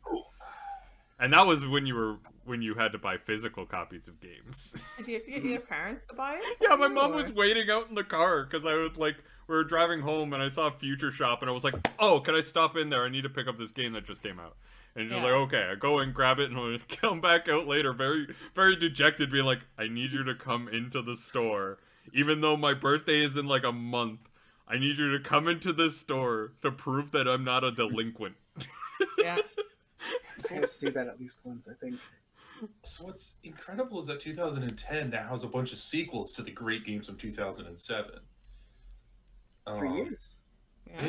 I guess 3 years is the time because you have Mass Effect 2, Yep, God golden of War game. 3, Super Mario Galaxy 2, and then Fallout New Vegas. Yep, Golden age of gaming. It has that, you know? 2007, 2010, golden ages. Yeah. It's worth mentioning, though, like, recent years have been insane. It's just too recent for us to nostalgize over. Like, Stardew Valley, when did that come out? 2015? What? 2015 sounds about right. Okay, now they're. Might have been 2016. Yeah, I was gonna say might have been 2016. So if I go video games 2016. Okay, yeah, video games 2016. Did anything good come out in 2016? Overwatch, Overwatch. Uncharted 4, Firewatch, The Witness, Final Fantasy 15, Dark Souls 3, Titanfall 2, Inside, No Man's Sky. Well, Okay, let's not Pokemon count Go. No Man's Sky on launch. We could count No Battlefield Man's 1. Sky now, maybe, but not No Man's Sky on launch. No, like 2016, it doesn't have the same punch, you know? But that's just because there's so many games that come out. Like, it's like we had to wait for like a handful of really, really good games to come out back in the day, whereas now you have to sift through the bad games to get to the good games, so it's a different dynamic. Yeah, that is true. I haven't played Graveyard Keeper in a while. I should play Graveyard Keeper again. I should play Graveyard Keeper at all. I want to play it. It is a very good game. Did you play Stardew? Oh, God, yeah. When you were playing Stardew, did you ever want to be awake when you shouldn't be? Oh, God, yeah. And do you want things to be like 20% less twee, but somehow more hopeful in a weird way? Oh, God, yeah. Like, I've wanted to play Graveyard Keeper Yeah. for ages. You don't need to sell me on Graveyard Keeper. You're gonna love it. I've been wanting to play it for ages. So, What I should be keeping, though, is this on track. well, just before we get back on track, I forget what I was going to type in, but I typed in what year did, and I think I have a list of all of the most important events in history. In no particular order, what year did the Titanic sink? Okay. These are my autocorrects. What year did the Titanic sink? What year did Michael Jackson die? What year did 9/11 happen? What year did Jesus die? What year did Canada become a country? What year did Princess Diana die? What year did Survivor start? What year did World War II end? And what year did COVID start? So think that Survivor was 2003. Yeah. I love that this is a picture of like a 36-year-old married woman with one very, very young child. Like, it's her Google search history for the past 10 days. Yeah. Oh, thank you, Margaret, for that amazing search history.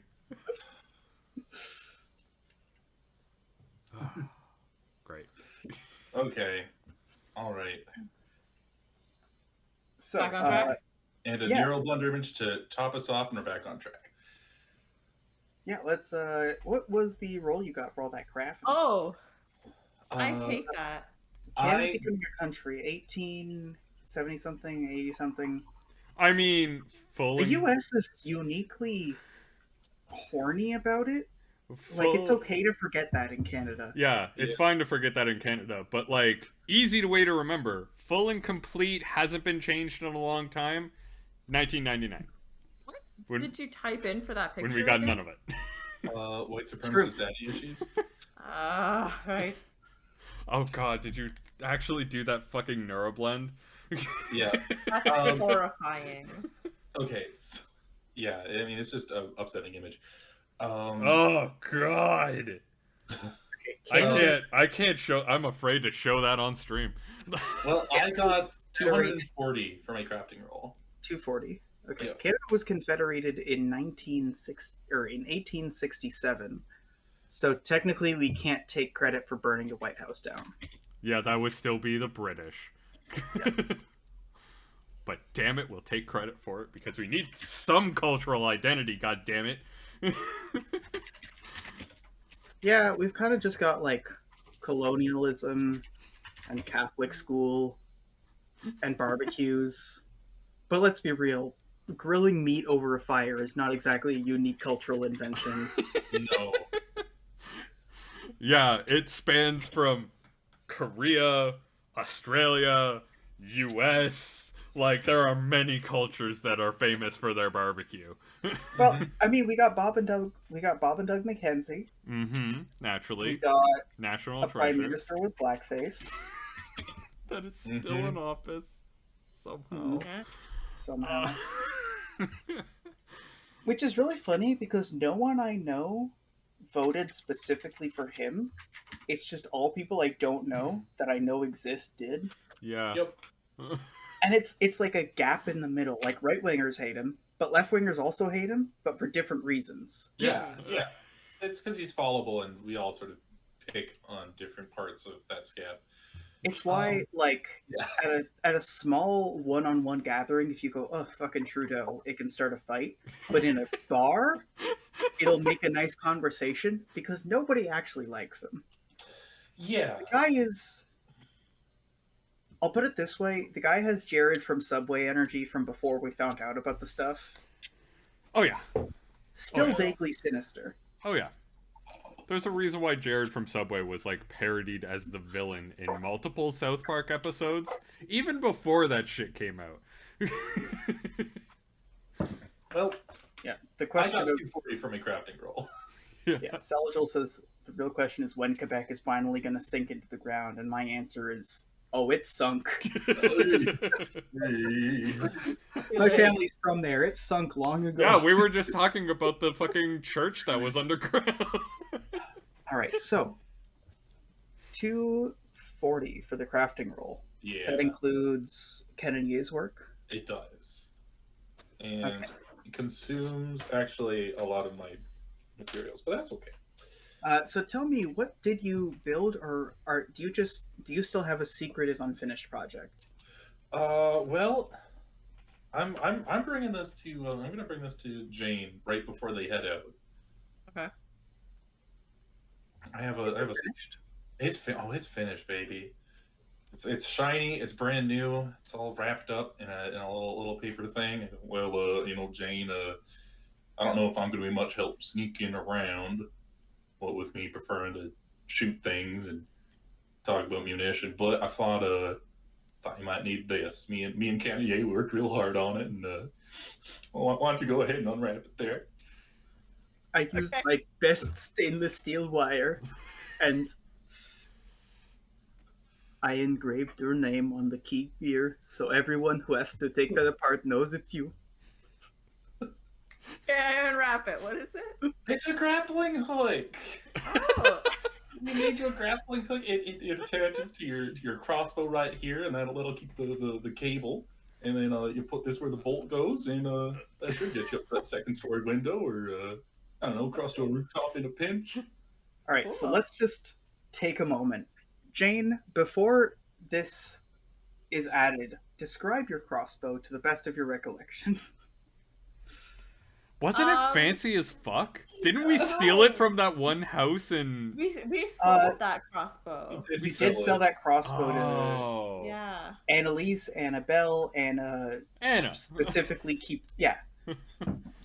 Mm-hmm. So we sold that one. Like, all I have written down for my crossbow is light crossbow. So, yeah, this is still your OG. But Yeah. you've got attachments and stuff, right? Like, it isn't just aim and shoot. Yeah, I have the attachment that we stole from that one place. You have the scope thing that we stole. Thing. You have an underbarrel attachment that Sun made. I remember that being a thing. Kanye made it. Oh, okay. Kanye, yeah. I And shouldn't be writing these down. Yeah, I think you've forgotten about the underbarrel attachment. That was like a grenade launcher or something. James has been using it as a grip this whole time. Like, Oh, it's like me with my bread maker. It's just an extra bit of cable. Why did Ken and Yi make me such an unstable grip? Why does this grip with this latch on here? What? Why does it swing open? So weird. The diameter for the underbarrel thing is the same as a shot shell. It's differently built. Like, it doesn't have the same percussive effect and accuracy. It's meant to just kind of detonate a charge. But it works so that you can stick the grappling hook in there, and then you just need to kind of go zoop, zoop into the middle of your crossbow, and it starts to connect with a little bit of the wire cabling there and a little spool. Ooh. Nice. Do I need rope with it? Or No, is it just the hook? It comes preloaded. Preloaded with rope and everything? How long is it? I should write this down. It is a 3-story grappling hook. Man, three stories out of reach of where those guys are going in their jail cell, I guess. Okay. Unfortunately, I guess. All right. Perfect grappling hook. Grappling hook. But we do have to sneak like an old guy in there too. So yeah, one other thing that we need to know about this: we only really have been calling him Rooker Mariner. Do we have a proper name for his reports? Oi. How would you have learned this man's name? Either from the rookery. I imagined if someone is like a disgraced rooker, people in the rookery know his name. You also were scrying up. They know him as Rooker Mariner. Yeah, that's true. Would that information be available somewhere though within the rookery? You were also scrying on him at a very stressful time. I mean, it's possible somebody yelled his name out. For better or worse, the rookery protects its own. So they wouldn't tell you the name. You could probably eke it out from people, because the guy left since then and probably spoke to other people. Mm-hmm. In terms of tracking the guy, there's the threat of malice that is easy to use in both directions to maintain like magic between the two of you. Oh yeah, I have much malice for the thread between us. I feel like I've been reinforcing that thread. It's the bit in the Harry Potter movies where there's the green and the red and the gold in the middle. Yeah, that's basically what's happening. I had read that book before the movie came out, so it's really weird to see a book do a weird, inexplicable color thing that would only make sense in a movie, and then have it happen in a movie for like 5 seconds, and it's like, oh, I get it. Yeah, alright, yeah, cool. So we kind of super need to figure out what his name is. Yeah. Don't we know which cell he was in? No. Oh. We have no idea what cell he's in. We might be able to figure that out though. If we scry on him? Okay. You could try. try, you could ask around. It's daylight hours now. It's almost the bell for... There's bells every hour, even though I do the time chunks in 2-hour chunks. So like it's halfway through a time chunk, you can get a little bit of stuff done, and then the bell will ring for you guys to start doing the heist. Raid. I feel like raid is better. I'll do some ritual to see if I can glean any information on this lad. Okay. That is a 26. 26. So, with the threat of malice, you have an opportunity you don't normally have. Just as much as this guy doesn't know your names, but has this rage towards the Bilgewater and its crew with various descriptions, you have almost like a donut where the donut hole is the name. You have magical insignia and like tokens, things strapped to braids. You have like a scruffy looking rat folk. You have someone who's like outspoken and opinionated in the best and worst ways. And you have these names like Mariner and all that, but you don't actually have the core. These swirl around, and you notice that the magical signature of a name is actually a lot fainter than it would be on a person. You might have to try a different approach to get a name. Magic has kind of reached its limits. But this guy's name isn't that important to him. So I'm thinking like this, right? If you go into an office and you get somebody's office email, that's not their name, but it often includes bits of their name, like maybe, I don't know, their first and last initials. We were working with this guy, and Son is definitely the one that handles all the paperwork. Would there be a way for me to maybe glean, like, a first and last initial, or the length of his name from the paperwork we did with him, in that same way that, like, your email would have?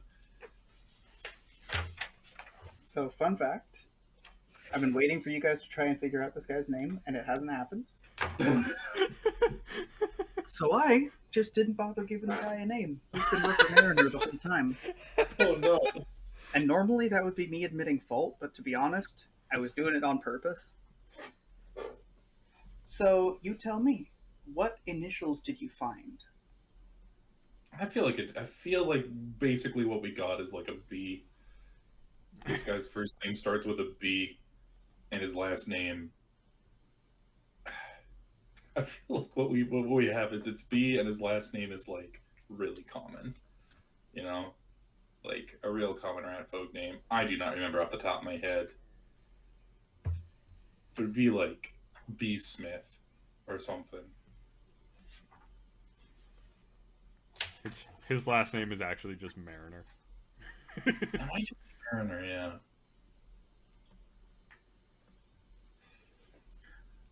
All right. So B.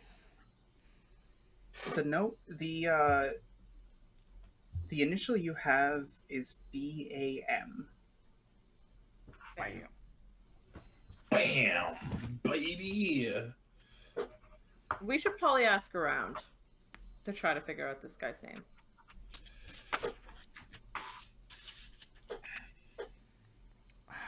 I mean, we could ask at the prison, I guess.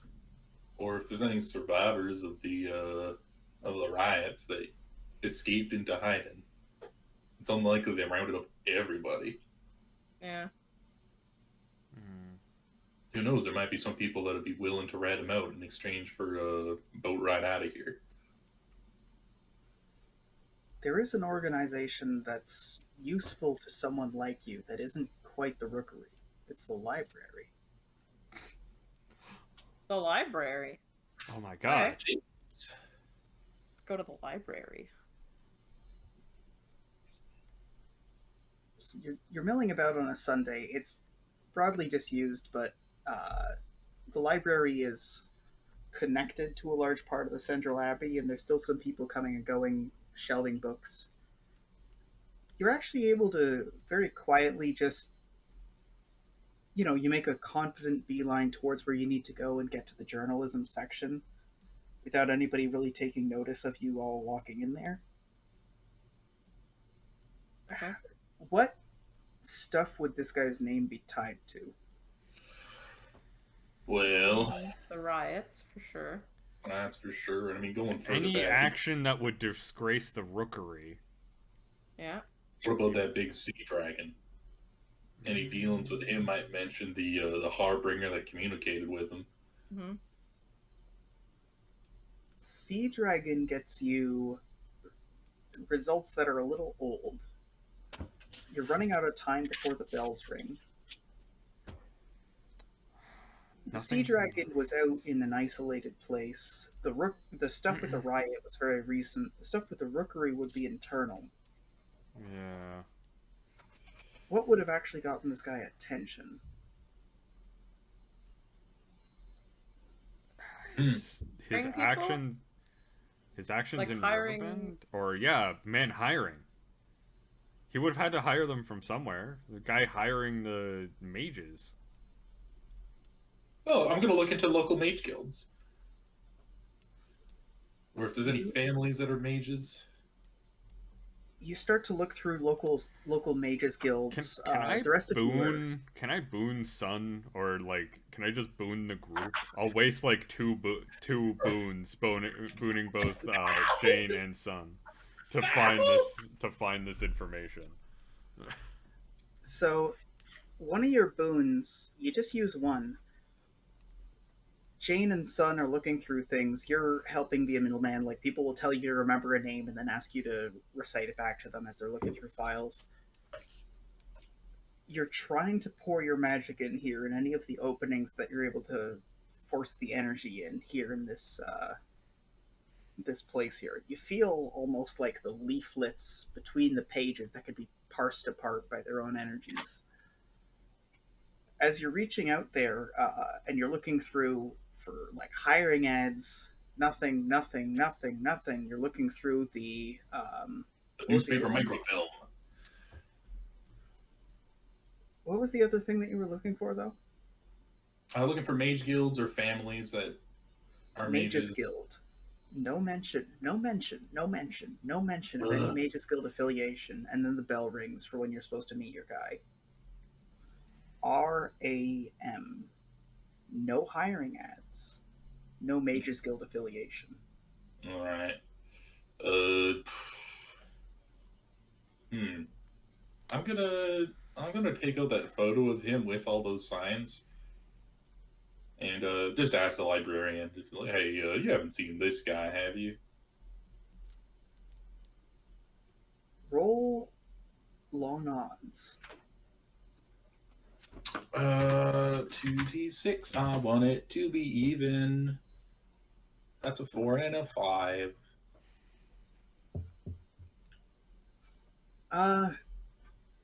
No, I haven't. Most of the beast folk I've seen in the last while here in Redwine were in the riots. I haven't seen any since then. Okay, that's fine. Thank you. And leave, and I just go, okay, well, he has to have some, like, your dad has to have some sort of reports on recent intakes of prisoners. So maybe we just find a prisoner with the name RAM and hope for the best. BAM. Yeah. So you were near the library by the High Market. Mm-hmm. Between where you are and where you're supposed to get the information on where to meet your guy, you need to go down the angled streets, which is it's a partially residential, partially commercial industrial. Doesn't really work for this kind of technological period. It's an artisanal neighborhood, so like wagons come and go, people pick things up, but mostly people pass through here because a lot of the time people are just working within their own houses. The market is one way, the docks are the other. So that's one place you could canvass on the way. After that, you get to the Dockside housing district, which is all like the houses sort of inland from the docks, and then the guy you're looking for is actually at the docks, and you could ask around the docks a little. Okay. Yeah, that's absolutely. If there's if we come across any beast folk or anybody that looks like a little bit scruffy, I would ask them. You're not going to come across beast folk. Not in Redwine. Not after those riots. Yeah. Well. I mean, I feel like Sun, in his typical terrible people skills fashion, would just be asking everybody he passes, "Hey, you seen this guy?" Long odds. First district. Please be even. That's a 1 and a 3, baby. I'm getting the shit kicked out of me by a guard. Yeah, you get no. Oh, that's a beast folk, probably in jail. Oh, some filthy rat folk, disease-ridden. You should stay away. I'm not sure what you're up to, but you should stay away from unsavory characters. You're now in the Dockside Residential District. Any leads, or just long odds?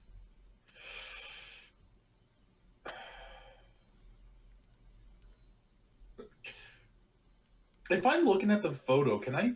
No, is there any landmarks in the photo of them that we've seen here? No. Okay, in that case... Dockside, you know for sure, because, like... Damn. Landmarks isn't going to help you, because this is from where Otto was stationed. Like, Right. you already know the landmark. Yeah.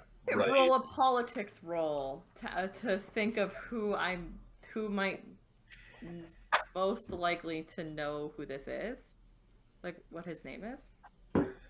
You would probably want to ask around the actual location of the riots, which would be the docks.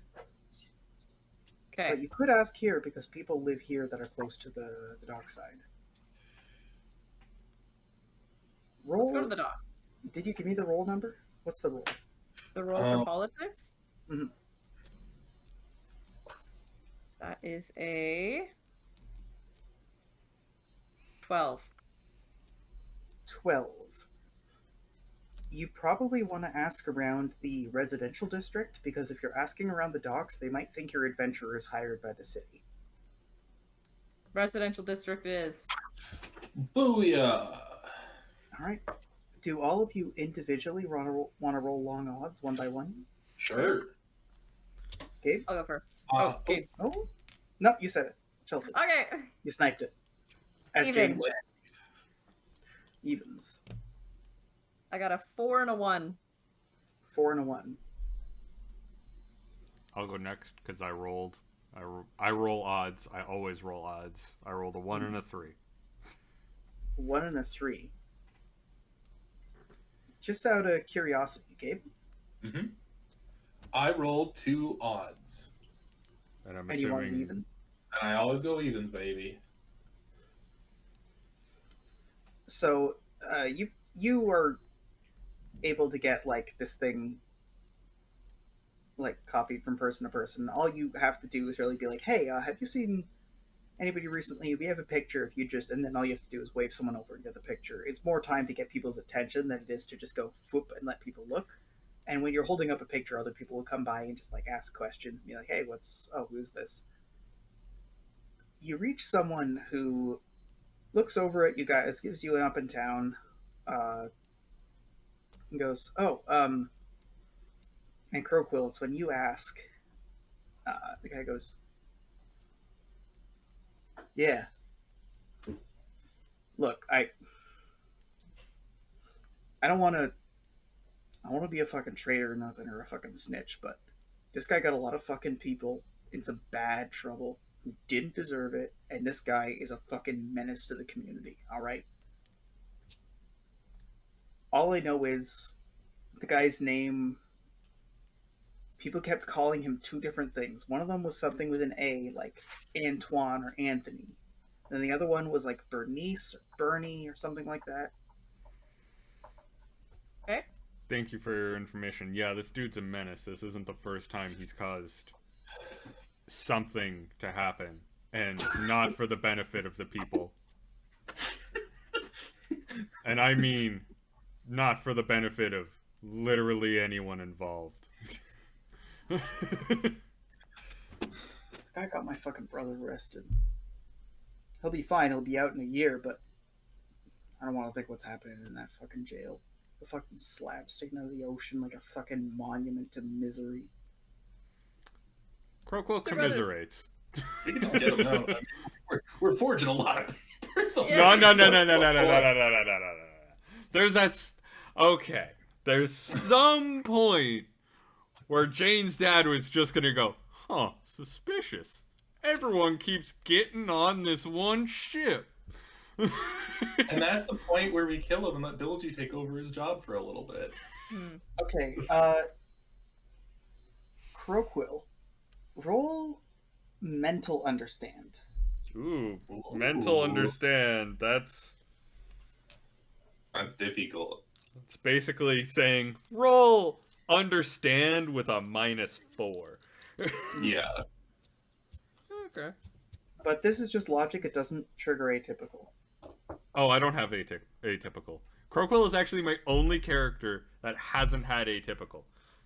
Oh my god. Jane I is know. my first character with atypical. All It's my other fun, characters right? have had like a high social skill. I rolled an 11. 11. What did I ask you to roll this for? Sorry, I just had a memory moment. I'm assuming my commiseration with this dude, I was rolling mental understand. While he was talking about how stupid that prison is. A ship your size, it would be suspicious to just pick up one dude. It's fair. like, you're small, you can't take that many, but if you can have a couple more people in there, if anything, it would give you a stronger alibi. For his last name. Sorry? Like, I'm talking Crookwill. What? Or, I guess, Ken, because I'm asking you. You should ask him for his last name, and then maybe we could, like, pick him up, too. Yeah, I'll do the whole, like, whisper buddy bit with him and just be like, what's your brother's name? Come on. I've been in that jail too. I know what's going on the inside. What's your brother's name? John DiGiorno. Okay. And it's just like, don't worry. Getting out. He's getting out in a year. Or less. Or less. And at that, I'm giving him a little bit of a wink. And let's move on.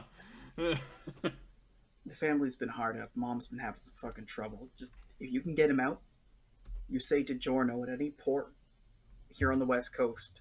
We're not big people, but we're everywhere. We'll help you out, all right? Sounds good. Okay, cool. Just say you got John DiGiorno out. We're good.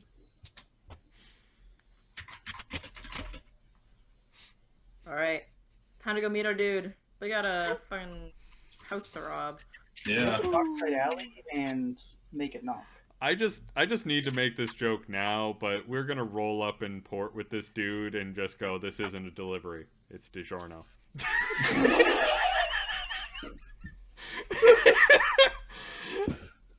I needed to get that out there because I didn't know I was gonna remember, and dear God, it was eating away at me inside. Yeah. Okay, we're good. We can move on with that. All right. Is it bad that joke made me make me want to heat up a frozen pizza? I know, right? Right? That's the worst part of it. Their There's one advertising right- works. Right there. I could have one. It's in my fridge. Do it. Oh, we got it. We got it. Do Let's go Yeah, we get this gotta guy. Okay.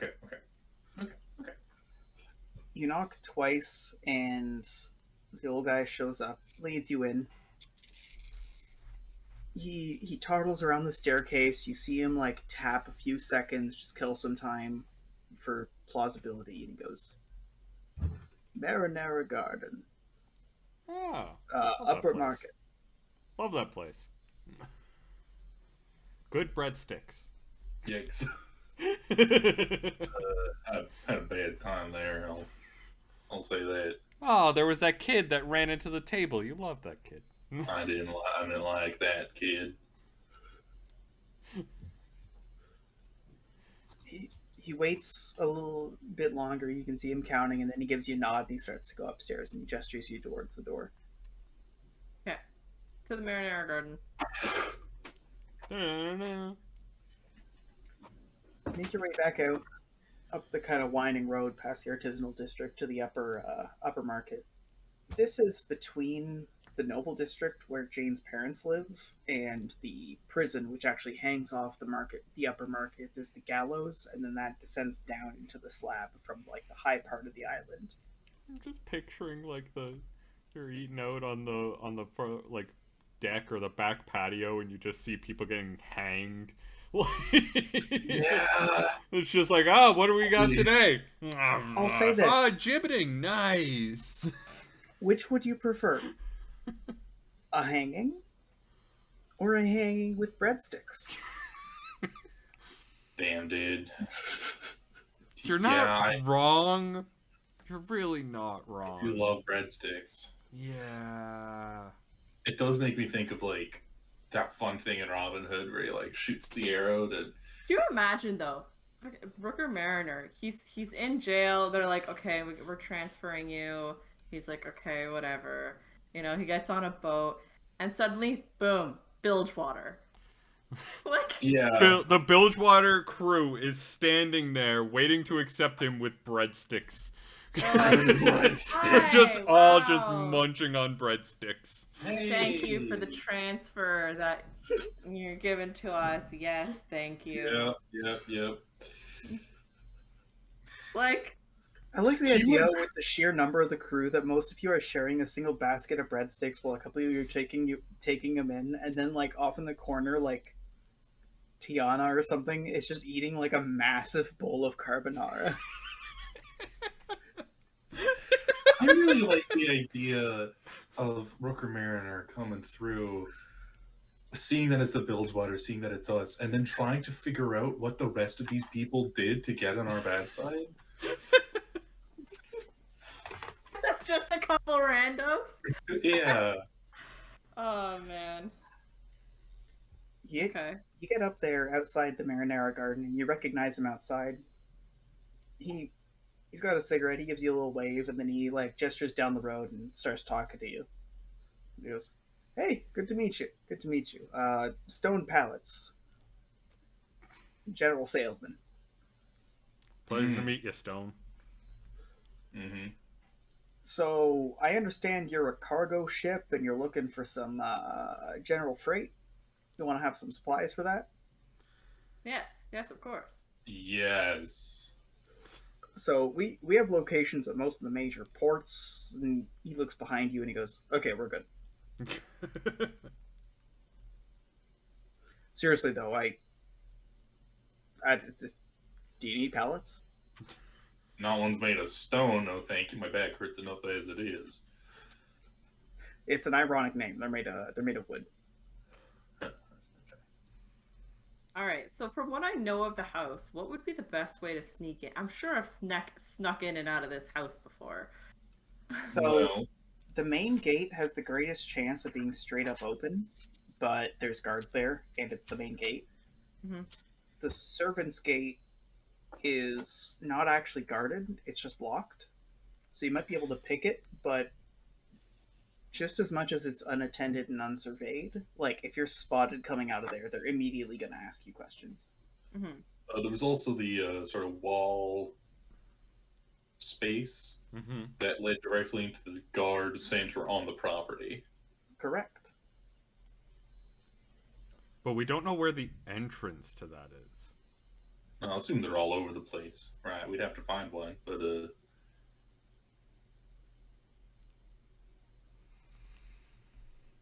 Okay. So I think our best option is the servants' gate, right? Yeah.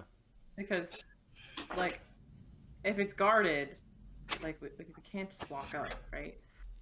So You're getting close to the area. You're not quite there when you hear the 10 o'clock bell go off.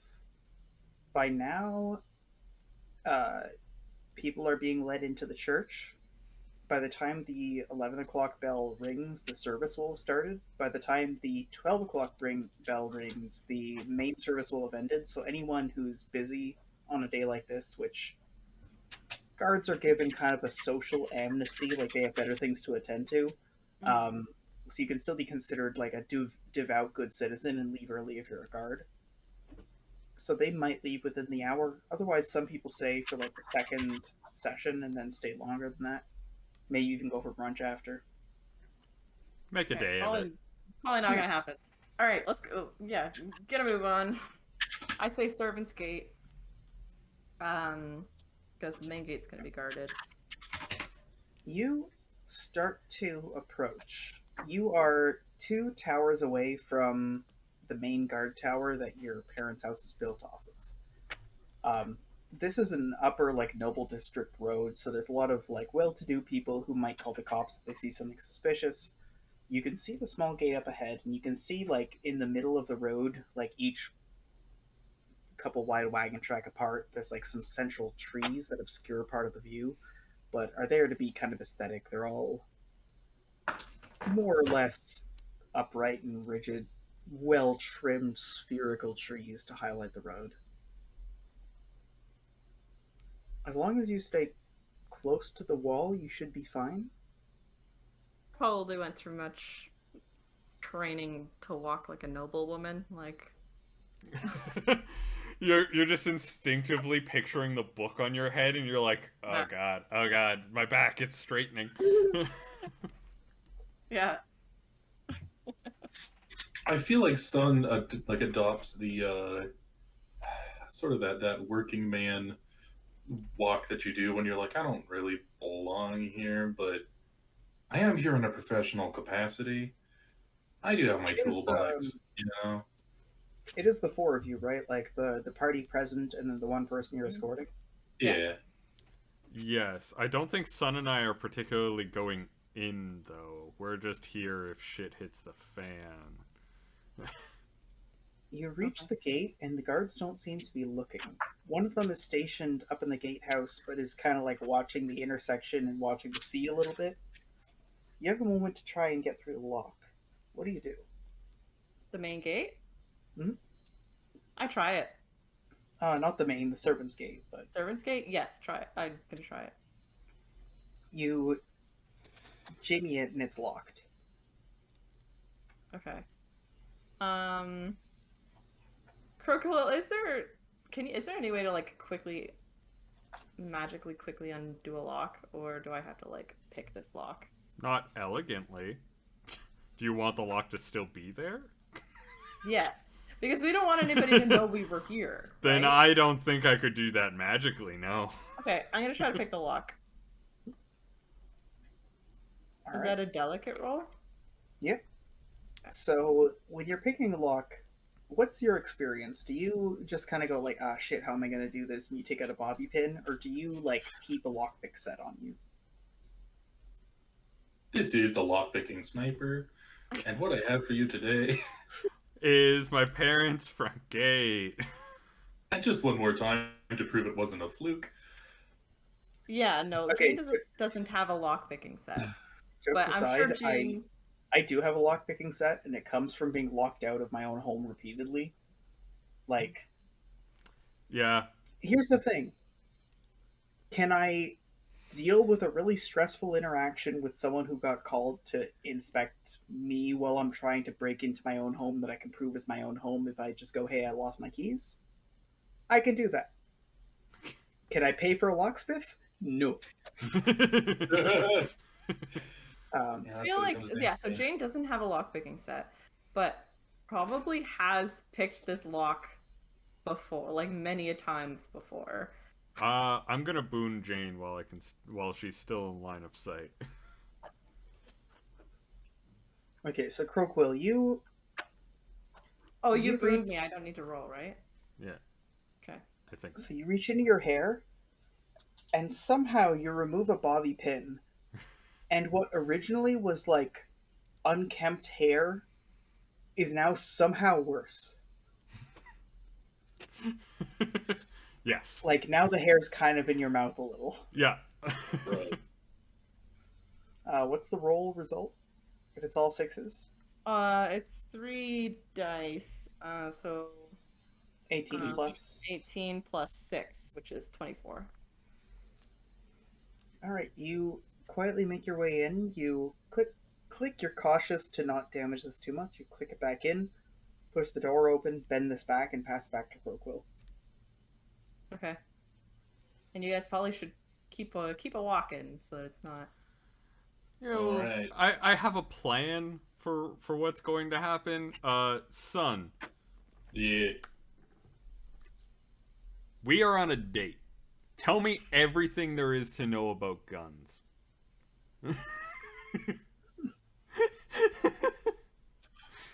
On the one hand, date, but on the other hand, gun.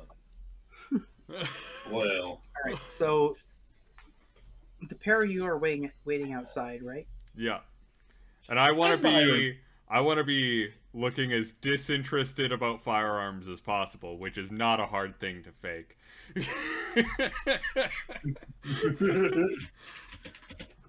Alright. So Jane, you crack open the servants' quarters, or sorry, the servants' gate. From here, there's two buildings on either side. One of them, there's a small, like, fenced-in pen, and then the actual building itself, that's the carriage house. It's where, like, the wagons and carriages and riding horses are. Opposite that, and more importantly, between you and the actual house where you could be spotted, there is the servants' quarters, which is an actual standalone building. So that's the two closest things. in a straight line right in front of you, but a good distance away. There's a couple of there's some gardens and some trees obstructing, but past that, there's a hedge maze with a fountain in the middle. You can't see much further, but the house is not far. Okay. I want to avoid any of any windows or anything of the servants' quarters. If I can go behind the stable or whatever that was to avoid being seen, that would be ideal. So I'm just not walking right in front of the door, you know? All right. You vault over the fence, and then what do you want to roll?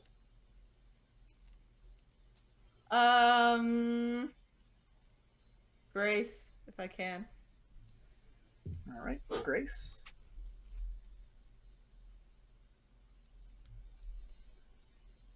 I'll do it. Okay.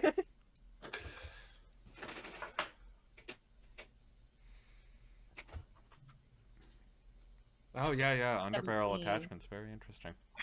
Yeah, well, a lot of people don't know this, but a lot of those dwarven mechs actually use the same breach block loading system that 17. Are you guys cool with Gabe and Ken role play the distraction every single time we pause for Jane to roll? Because if we can do that for the entire heist and it's cool with everyone, that's how I want this to go down. That's how I live. Okay. So 17. You're doing that thing where you're upright, just kind of walking. You look side to side when no one's looking. You and then you check, and then you're looking side to side.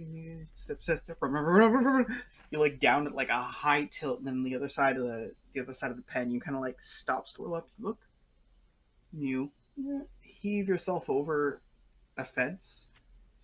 I also have to get this other guy through here too, right? So, am I just odds or evens? This guy has kept up with you so far. Okay. Ooh, agile. Roll it. 6. now a superstitious sort of person, he would want to carve an enemy's name in the bullet, but that actually really messes with the flight trajectory.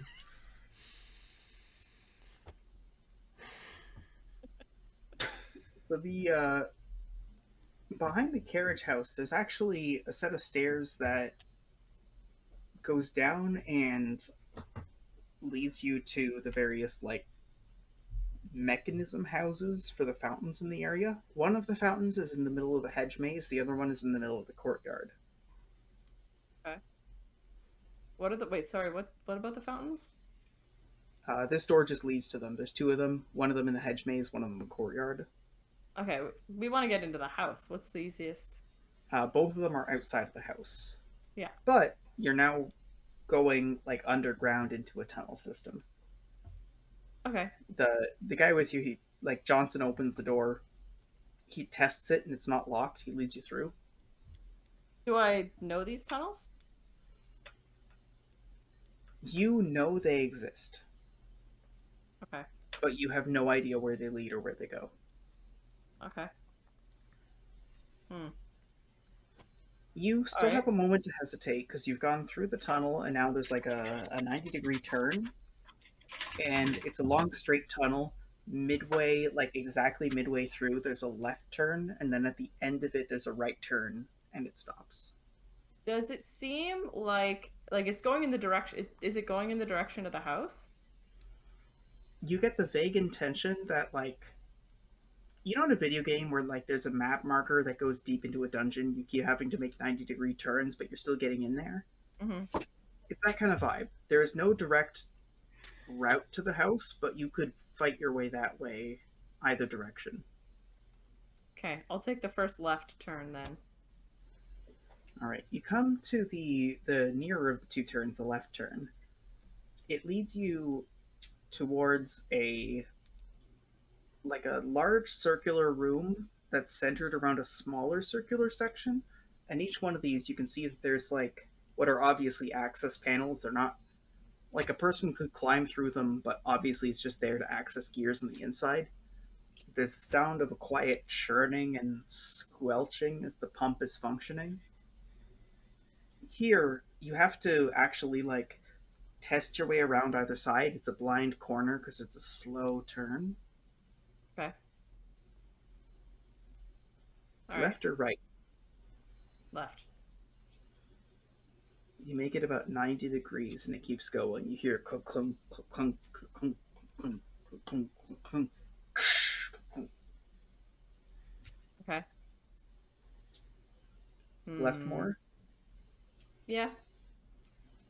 Clunk, clunk, clunk, clunk. You're still going.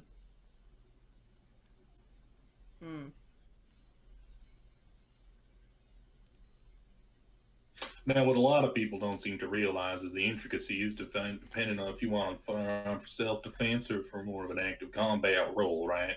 So that's when you get into the trade-off between multiple barrels versus one clean, easy to conceal weapon. Okay, if we go back and make another turn, because I think we're just in like some sort of pump room, right? Yeah, it's cylindrical. Yeah. Is there any way out of here? The way you came, or you could keep going. Keep going, I guess. All right. Outside, there's a guard passing by and overhearing you and sees the gate kind of like unlocked, slightly ajar, goes, "Still waiting?" He's saying that to us? Yeah. Yeah, I was just explaining to her the intricacies of firearms. Now you see the one that he's got there on his hip there. That's pretty Look, standard. sorry, I gotta keep on my my patrol. But look, do you need me to get someone, or do you just want to wait? Because I'll tell you something. They're at church. They're not going to come here anytime soon. At church. Well, what time's church in? We're not. Wait. What time? What time is it? It's between 10 and 11. Oh, Jesus. We were supposed to be in church by now. You promised me you would show me the temple. It's the first time I'm in the city. Then you get us lost. And then all of a sudden, you just start talking about all the guards' firearms that you see. Can't you escape work for 5 minutes? It's supposed to be an afternoon. Roll perform. Thank you.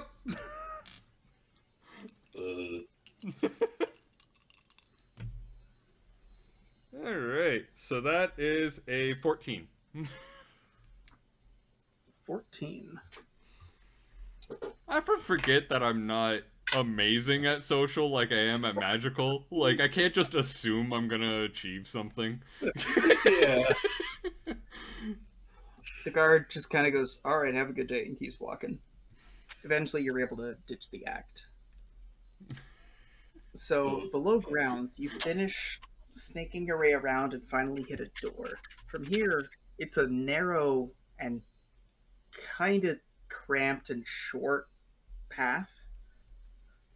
You don't have to bend, but you almost want to for your psychological well-being. Like, if you stand upright, you might scrape the top of a weirdly damp stone passageway.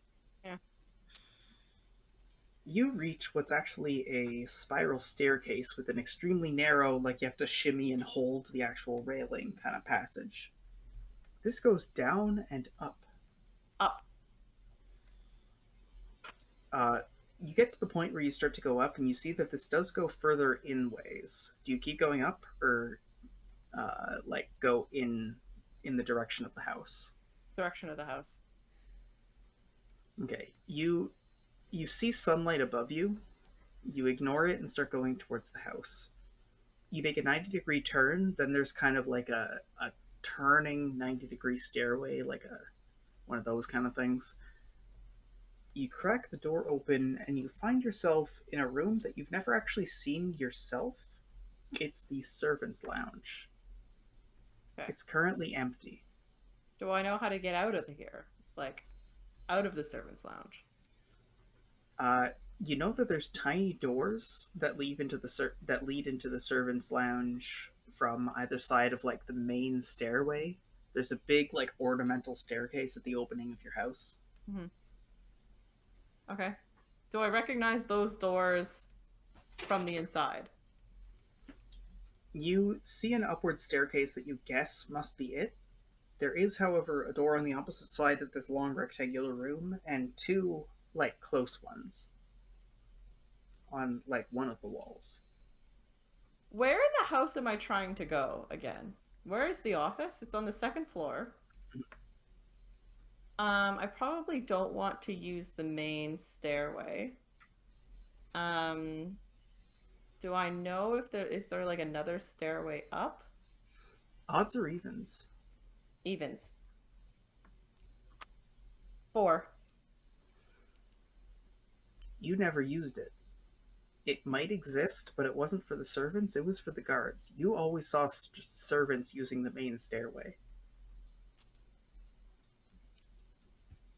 Are there servants' clothes in the lounge? Not in the lounge. You might have to go into the quarters. Roll long odds. Evens. A 2 and a 4. A 2 and a 4. You're looking around and you can see that there's actually a couple of dirty looking uniforms that need to be washed. They seem to fit the pair of you, so you're able to change into them. They're a little bit ill-fitting, but your parents are like at the bottom rung of nobility. Their servants don't get nice clothes. Okay, perfect. Put on some servants' clothes and use the main stairway. Johnson does the same thing and starts to follow you. You walk out kind of confidently. After going up the staircase, you find yourself in what you know is the rear of the building because you know the smell and the location. You're in the kitchen. Okay. There's doors that go to like directly out into the main hall. And then there's side doors that go into the training room and the music room. I want a beeline for the office. All right. The door would go right out into the main hall. To the office? Or, wait, where am I? You're in the kitchen. In the kitchen. Okay. And how do I get from the kitchen to the office? You will have to go through the main hall up to like the second floor and then through a door. I guess we're doing that. Are you just kind of walking out there? Is there a plan? Is there going to be people in the main hall?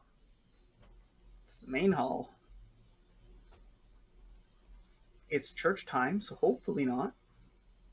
But this is also like the prison warden's home when all this stuff happened with the riots, and it's church hours, so there's a lot of different variables at play.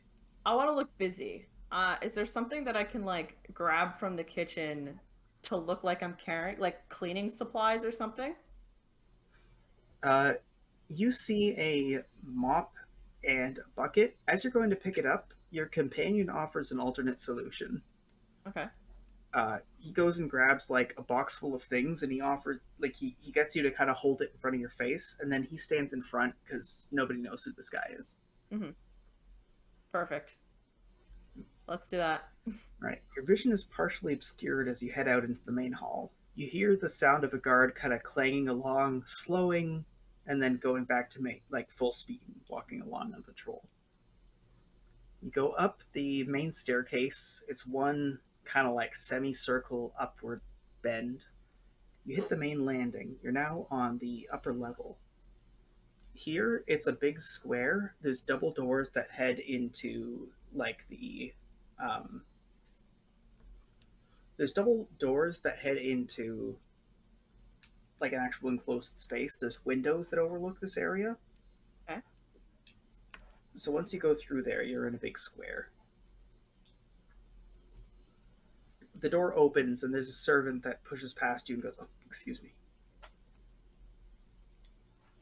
Okay. Okay, wait. Could you describe the city? Where are we now? Have we gone up the stairs? So you, Jane, with a whole bunch of boxes in front of you, go, "Where are we? We went up the stairs. Are we?" I goes, double doors. Should I open them? Double doors. Okay. Do I have to go through the double doors to get to the office? I think so. Okay. Then yes. Okay, reaches open and like quietly and awkwardly, because he's holding a mop, opens up the door, leads you through. Okay. From here, it's a big like box that you're able to walk along. There's windows that look out into the central area. There's no doors right in front of you, but on either side there's doors into what you know to be previous rooms. Are you beelining and trying not to notice your own home, or are you looking at the way that things are adorned from the inside of the box? Because you can see like either side of you just can't see in front of you.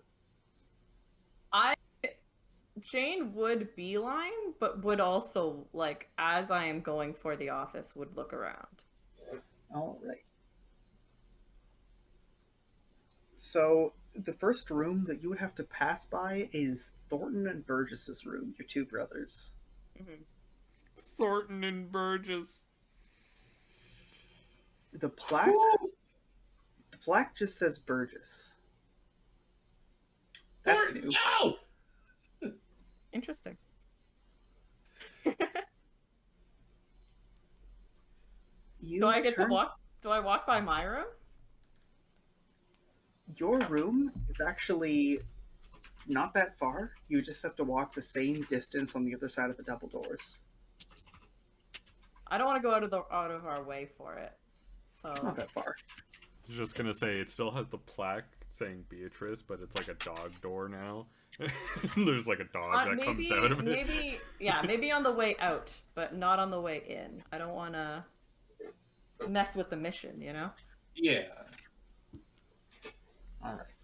You halt for a moment and then finish your hesitation as you get urged on by your companion. You make another corner. Here, it's directly opposite a window, so you can see out into the main hall.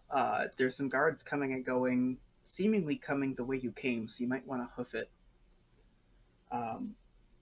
They don't seem to be looking for you, but, you know, there's some guards enthusiastically moving upstairs, which you interpret as going to the office. Okay. Directly on your left right now is your mom's office, the guard lieutenant. The next one is going to be the warden's office. Warden's office. All right. You continue on straight. You can hear the sound of the double doors closing a little ways behind you around a corner as guards are coming by to do some business. Mm-hmm. You see the warden's room ahead of you.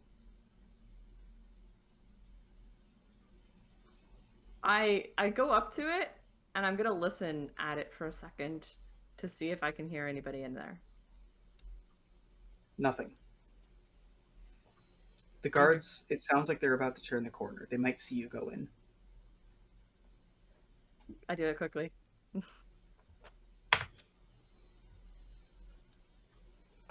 The door closes behind you. Have you ever been allowed in this room before? Probably not really. Like, probably I was allowed to stand at the doorway with the door open, but not, like, go in the room. It's like spending a lifetime seeing a painting and then being invited to walk into it. Mm-hmm. There's a depth to this room you were never permitted. That's some There's shit actually- right there. There's a door on the far side that goes to a balcony. There's also a set of stairs that go up. You were always told that this is where your dad keeps his papers. Okay. You hear the sound of steps walking up. Odds or evens? Evens. So you hear the sound of steps making their way closer and closer. You hope they're going to the guard lieutenant's room, but they're not. They're getting too close. You have to move. Move or hide. Hide. Okay, where? And I'll leave this up to your interpretation. You've seen this room before. Jane knows the history of this place and how it's been the last little while. Where can you hide?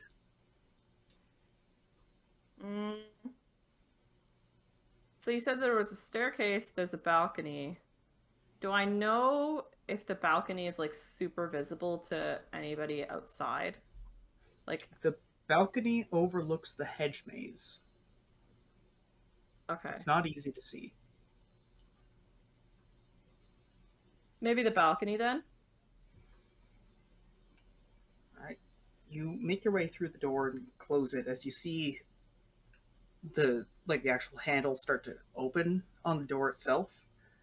You close the door behind you on the balcony, you wait around the corner, and you hear the sound of people walking in. There's a drawer that opens, you can hear a clunk, the sound of someone signing a book. There's a bit of muttering for a moment. They start to move towards the balcony. The balcony has a second door that goes back into the lieutenant's office. Go take that way. Have no choice. Yeah. Right. So you make your way in, you open it, you close it. You actually, after you close it, you pause a moment to check and see how close they are, just for safety, to know if you should try to make a distance or try to get back to, just book it out. And you hear him go, must be servants or something. Door closes. You are in the lieutenant's room. Just like before, where you kind of walked into something that used to be a painting, now this is this disorienting experience of you walked into the wrong side of a painting. You've never seen this room from this angle before. There's, just like the other one, there's a staircase up and a staircase back to the square. Now, for the papers that we need to do, those would all be in the warden's office, right? This wouldn't be anything in the lieutenant's office? Mhm. Okay. I might turn to this guy's, say, we're gonna have to wait a second or two. Is there anything in here that you want to look at? He pours through the desks. You can see him quietly pick up a stamp, put it in his pocket. He takes a couple forms, folds them, sticks them in his jacket. He gives you a thumbs up. Okay. I'd like to try to get back into the warden's office.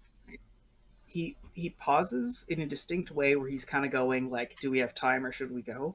He's kind of gesturing to the upward staircase. I think. Will, question of dimensions here. So the warden's office had an upward staircase, and the lieutenant's office has an upward staircase. Are they both dimensionally going to the same upwards into a point? Or Yeah, they are symmetrically opposed, so they're both going upstairs, but on opposite sides of the house, at opposite extremes of the house.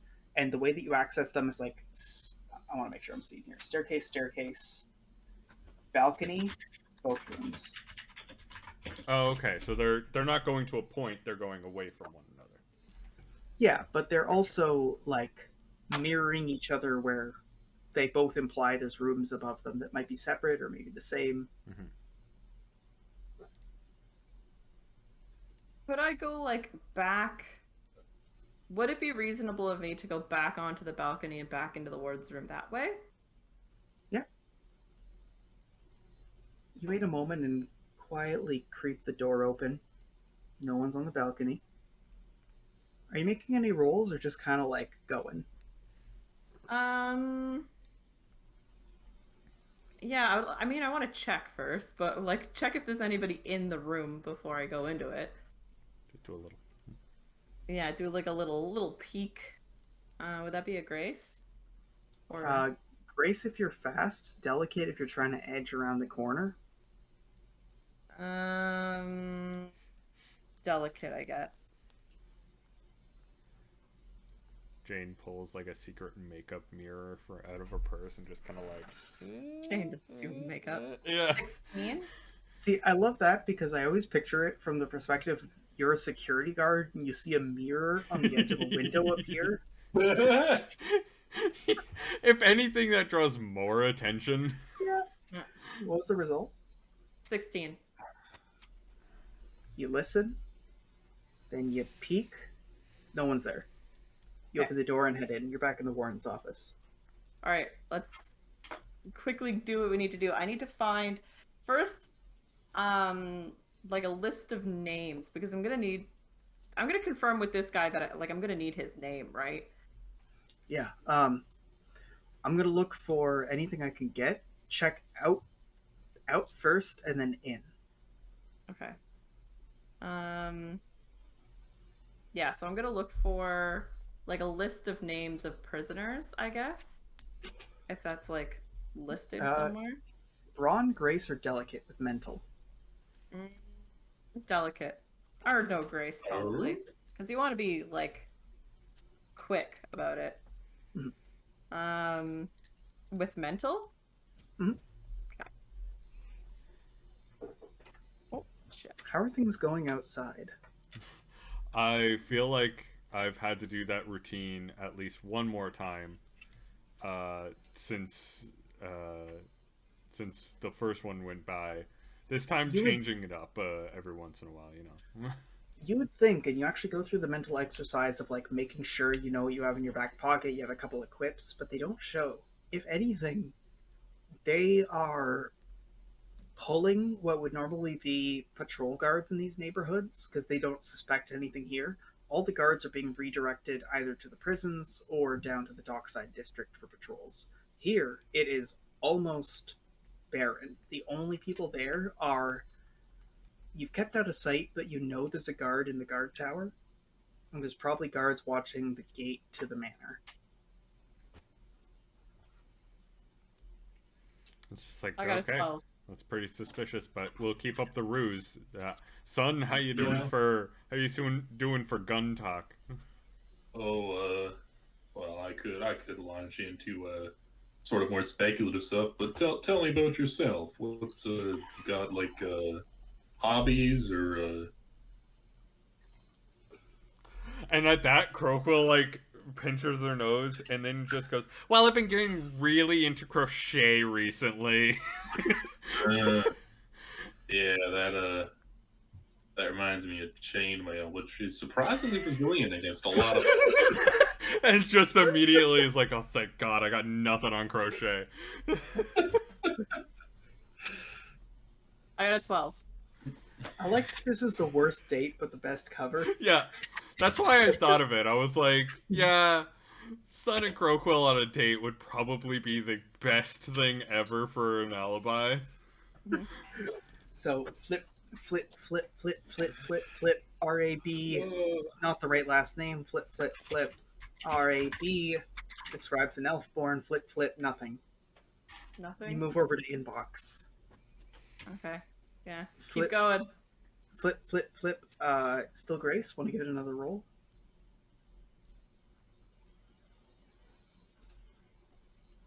Someone starts walking up to the outside gate. It's a servant, it looks like, goes, "Oh, do you need anything? Should I call someone?" To us? Yeah. Just like, oh, thank you.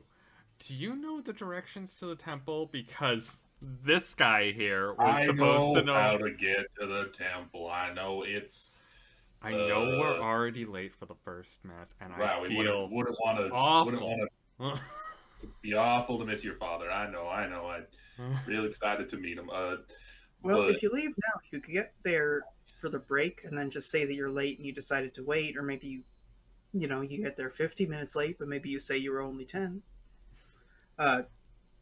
Sins, but you're going to church. At that, Croquil lets out the most high-pitched, squeaking laugh, and just kind of like keeps it going for way longer than a laugh should, and just goes, "Oh my God, you're amazing." Jane hear this? Does Jane hear this from where she is? This is a little bit retroactive, but you close the door when you get back into the warden's office and start searching, and as that happens, you hear...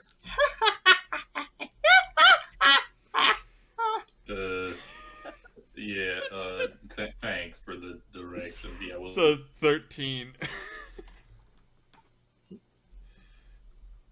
And that like we don't say that we're heading off or anything like that. Croquill just kind of like hard focuses, and it's just like, isn't this lady just such a delight? Oh Yeah. man. Oh my She's- word. I haven't had this much fun since, and just goes off on a tirade that way. Yeah. So you distract the servant enough that they don't watch you. They just kind of get back to their business. But they close and lock the gate behind them. Ah. Oh well. That's fair. What was the grace for the second pile? 11. 11. You flip, you flip, you flip. You find one of the people you're supposed to find for the other guy. You flip, you find yours. What's his name? You have... I'm just trying to remember. That's what it was. Bernice Anthony Macedon. Okay, I Bam. take that name. I give it to my friend whose name I already forget. And It's a file about a red wine-born, white-furred mouse folk known for radical activity. It's the person you're looking for. yeah. Okay. All right. You have the other one? That and yes, and the other one. I found the other guy too, right? You said? There's a third guy. A third guy. There is Rex Warner, Wager Wickernish Nestlantine,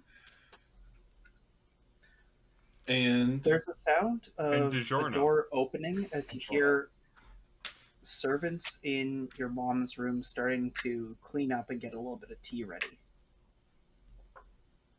Yeah. Okay. So there was Rex Warner. There was. Well, this guy would know the names of the two guys because he's the guy that Right. wants that, right? Yeah. Well, we're also I think looking that's for the stairs. DiGiorno as well to you're get also looking for DiGiorno. DiGiorno. Joe And- DiGiorno. Literally, I think one other person just to really round out, like, maybe 3 to 5. Nah, it's fine. people. We can go with DiGiorno. We don't need to You're about slip anyone else. You're about to go into the inbox when you hear the servants are coming in to prep tea in this office, and there's some guards also coming to do some paperwork. I don't think the Okay. balcony's gonna cut it this time. Yeah, up the stairs. Grab the papers that we need to go up the stairs, I guess. You grab him. You can see the forger actually stop. He waits, he checks the paper. He puts something back in a file. He opens a cabinet. You see him actually like start to visibly like there's a bead of sweat as he places a stamp exactly where it needs to be, and then starts going up the stairs. Okay. You reach a locked door. You have seconds that you could try and pick this. There's people coming in from both doors, or you could try and hide at the top of a staircase and hope they don't like stray 1 foot in the wrong direction. Probably try to pick it because might as well try to pick it. Like if I'm up here anyway. All right, go for it. All right, that's a delicate, right? This room, you remember, like, mentioned that this is like a papers room. Like, both of them had their little office and they had the papers up top. 15. There's a click. You're able to open it, and then the doors actually open when people start making their way in. You have to focus on the door and then really quietly shut it as people are talking so that they don't notice it's open.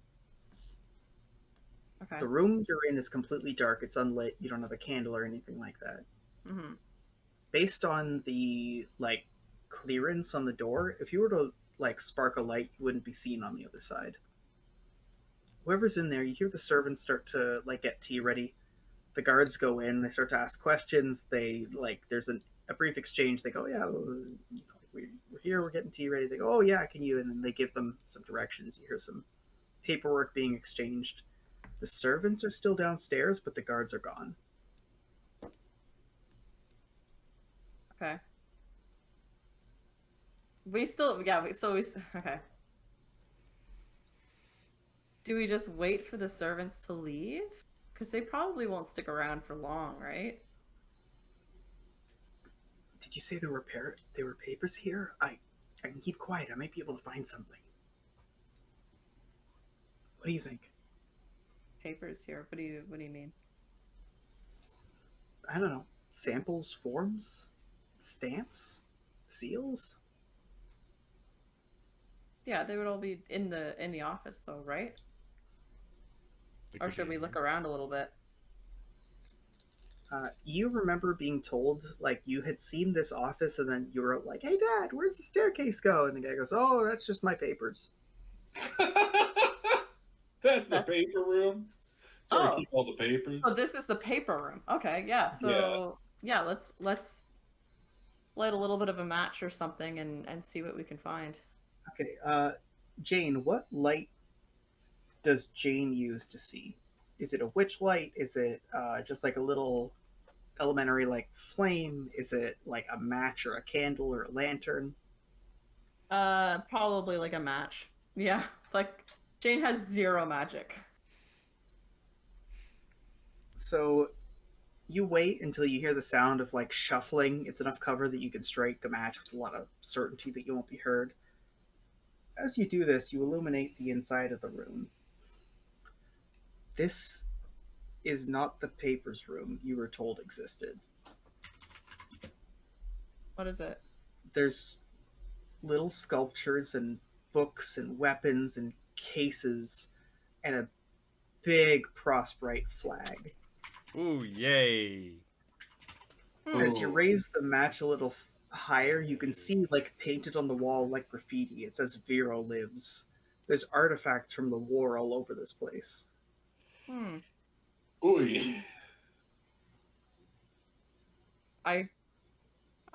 Jane is like, not the papers room. Definitely not the papers room. Nope. Not the papers room. Not the papers room. Holy shit. The balcony door closes. I think we're safe to get out of here. It's kind of creepy. A little creepy. Yeah, did you... Never mind, let's go. Yeah. Close the door behind you and you're back in the warden's office. Yeah. Just, man, get the stuff done as quickly as possible and then get out of here. Okay, let's go. There we go. He takes out another form. He goes, okay, let's,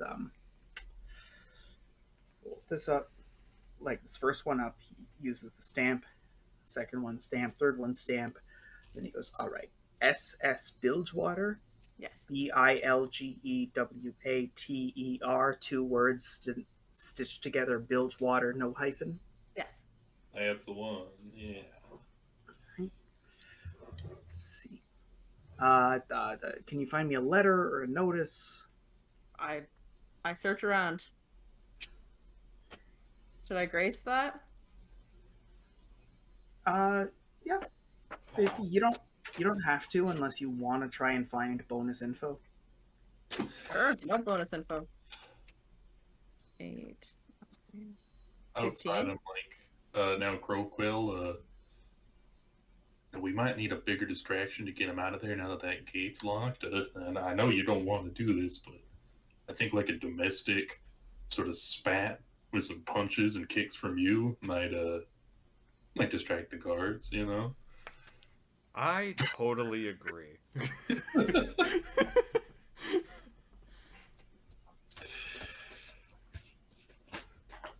Alright, Jane, you've got all the papers you need.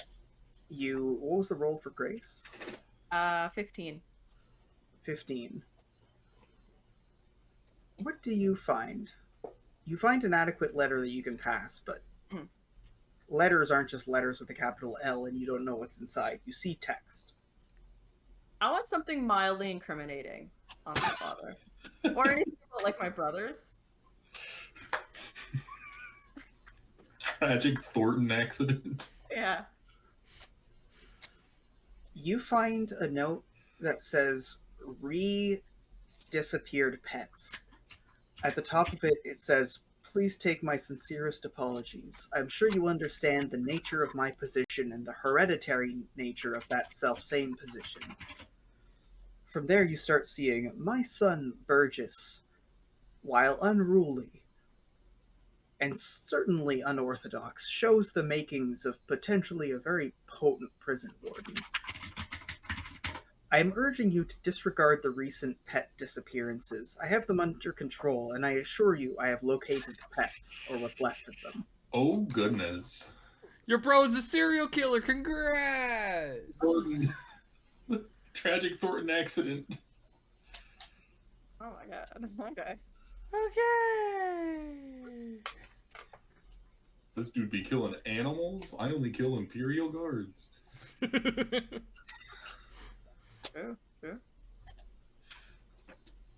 Interesting. I'm gonna put that back.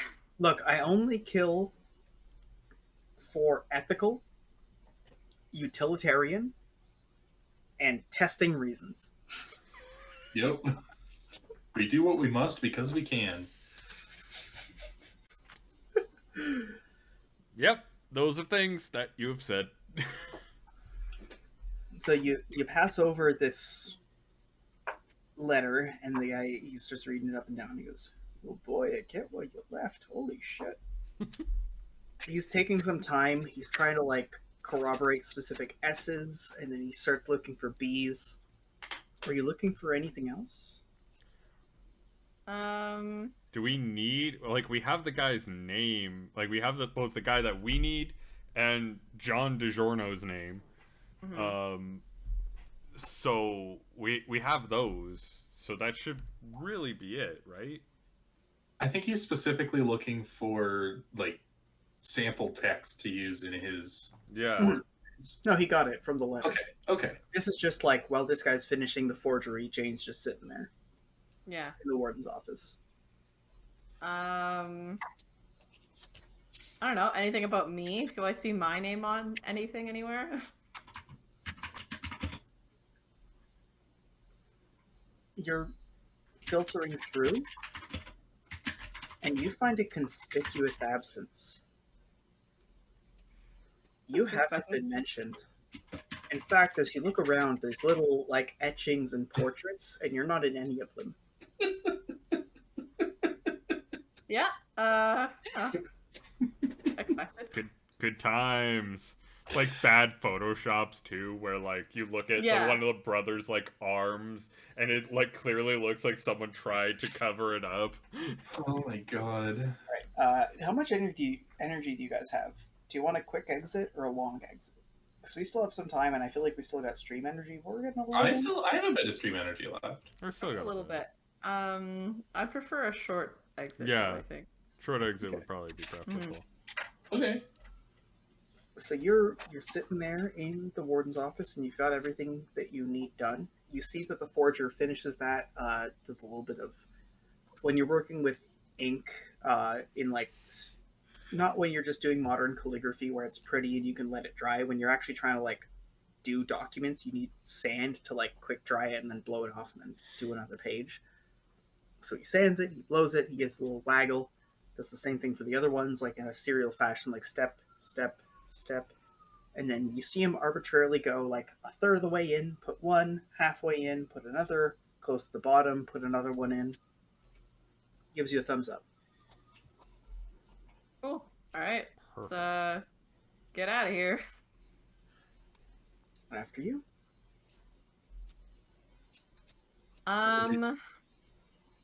We're on the second floor, right?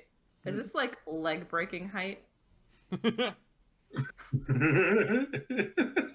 would be a risky jump, but you also have a new mechanism. And Yeah, a balcony. Could I use the grapple? Like, just hook it on the railing and then slide down it? Yeah. You make your way out into the balcony. You make Putting sure a that lot you're- of trust in Sun on that one. you check, Kind of, yeah. you check the grappling section. The actual hook is good. It's nice and sturdy. It like hits there well. There's one which is like the launch trigger. The other one is just a release trigger, which like ejects an unspent shell that you can reload later. So it just goes clunk and releases. Gives you about a foot clearance. It's a bit jarring, but it's enough to make sure that the catch is there on the other end. So you drop a little, and then you're good. Would we be able to see this happening from where we are? Just barely. Oh, There aren't any guards looking right now, and nobody can see your scene. So you're like sitting there, like going, okay. So then I say, and then you insult. Last time we were at my month. Is that? So you release the mechanism. Can use best works just to go clunk, clunk, clunk, clunk, clunk, clunk, clunk, clunk.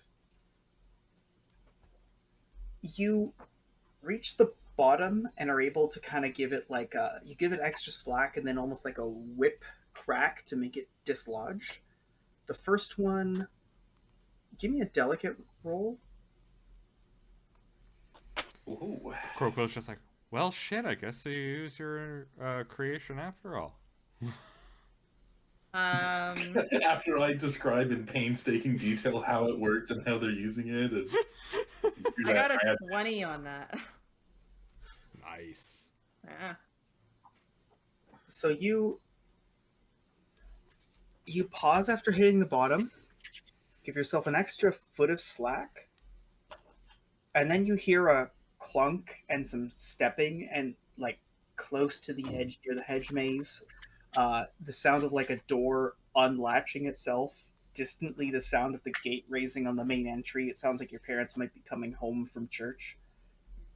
You just kind of focus. You tune it all out. You just go steady.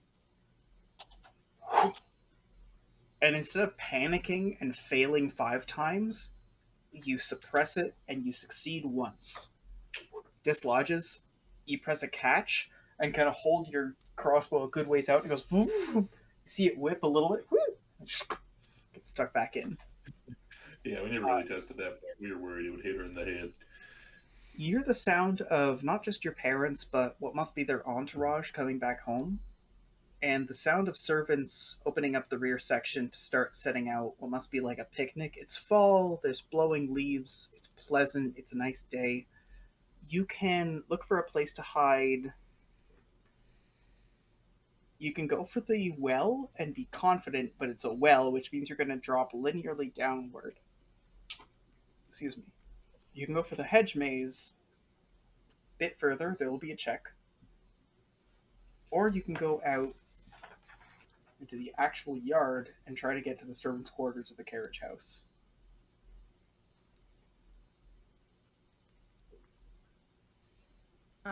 Is the yard, that's further away, right? And like within line of sight? Yeah, I'll be back in a tick. Okay. All right. I'm still wearing the servant's clothes though. Oh, Yeah. Yeah, definitely. So Yeah. I could just casually walk to the servants' quarters. Like, Yeah? You definitely probably could. Because we're both still wearing servants' clothes. Yeah. Like, you definitely probably could just do that. Oh god, what devious thing did you just think of, Gabe?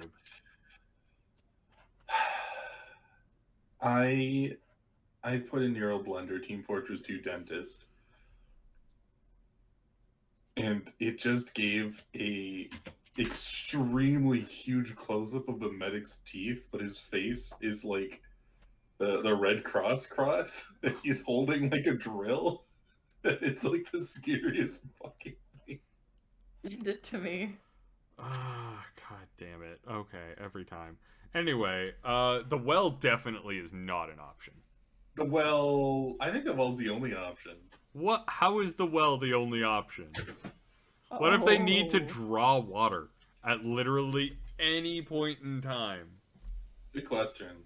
Cross that bridge when you come to it, I guess.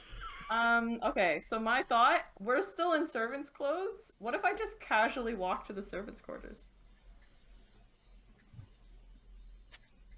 Roll convince, deceive, or perform. Oh shit.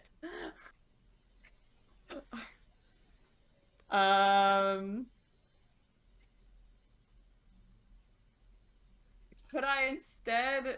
Okay. I might instead just run for it, because that's a better roll for me.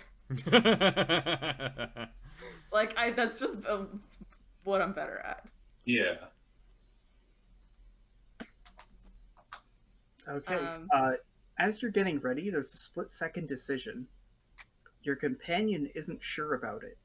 You could pull this guy to the point where you have to roll a little higher to get this guy through with a bolt, or you can fold it in and try and play it off. Okay, we'll try and play it off. Okay. So that's a... Convince, deceive, perform. Probably a deceive. It's all the same, isn't it? It's all the same. It's all the same to me. That is a 5. Ooh, nice.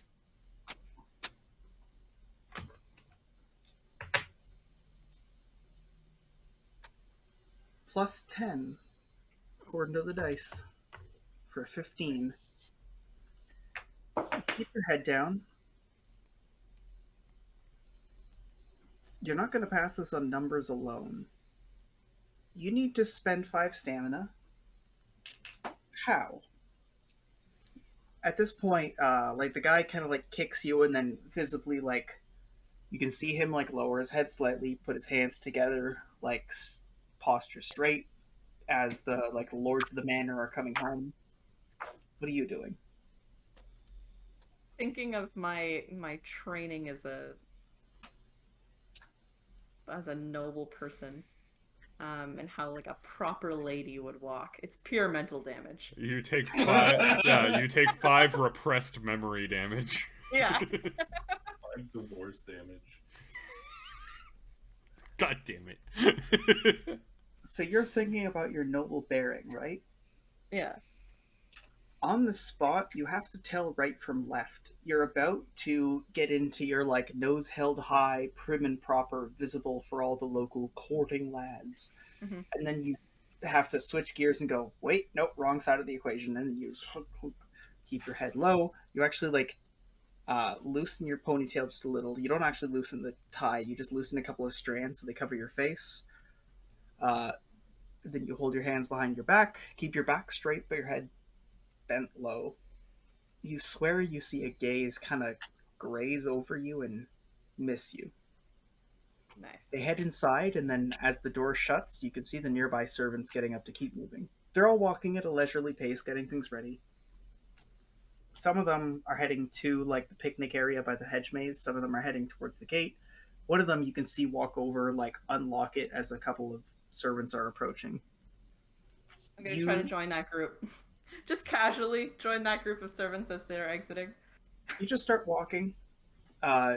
Jane and Croquill, or sorry, Sun and Croquill, you watch as like some servants approach. You kind of like walk out of the way as they gesture to some people who unlock it from within. They're let in, and you watch like Jane and this Johnson guy just kind of like wave and then walk out into the street and then look at you in different outfits than they walked in with, I should say. And then we look at that and just go, okay, so I guess I don't need to slap you. Yeah, thank God. Okay. All I learned from this whole thing. Guess it'd be dumb to draw a scene now. No, I learned that there's a reason you're single. Croquill looks at you and just goes, "You too, bud. You too." Yeah. High fives all around. Let's get going. Yeah. Yep. Get out of here. All right. From there, you and your companions start to make your way out to the high market. You don't think you're followed. You can see the Marinara Guard nearby. You can see the gallows a little ways off from there with the prison slab. And there's an edge where there's a bunch of, like, you know, tables and chairs for people to sit and converse, benches and the like. From there, you can see out into the bay where your ship is still standing. Quietly, Johnson just kind of like pats his pockets, goes, "Got everything I need. Business concluded. Everybody happy?" Everybody's happy. Thank you for your time. He nods. Just one thing. So they know now that we're supposed to pick him up. Do we just stroll up to the gates and say, all right, time here to load up? No, sorry. Go ahead. No, I was just gonna... Go ahead, Will. No, seriously, I want you to go first on this now. Oh, I was just gonna say, I believe we're meeting a ship somewhere. Was my understanding, but... So this guy corrects you and goes, you want to double check on foot, and then they'll give you a docking appointment, and then once you get to the docking appointment, they'll check your ship name. I see. All right. So go to the prison, say, hey, we got a docking appointment. We just filed it with the warden yesterday. As you're finalizing details, this guy stays along as he can to make sure everybody understands, and then he quietly makes his way down. Before he leaves, I want to just be like, oh, by the way, this one's a freebie because I think everyone should know it. My deadbeat dad is apparently dead for good now. What? All right. So be it. See ya. Johnson quietly kind of nods and starts going down the road. You quietly hear him when he thinks he isn't being heard going, oh shit.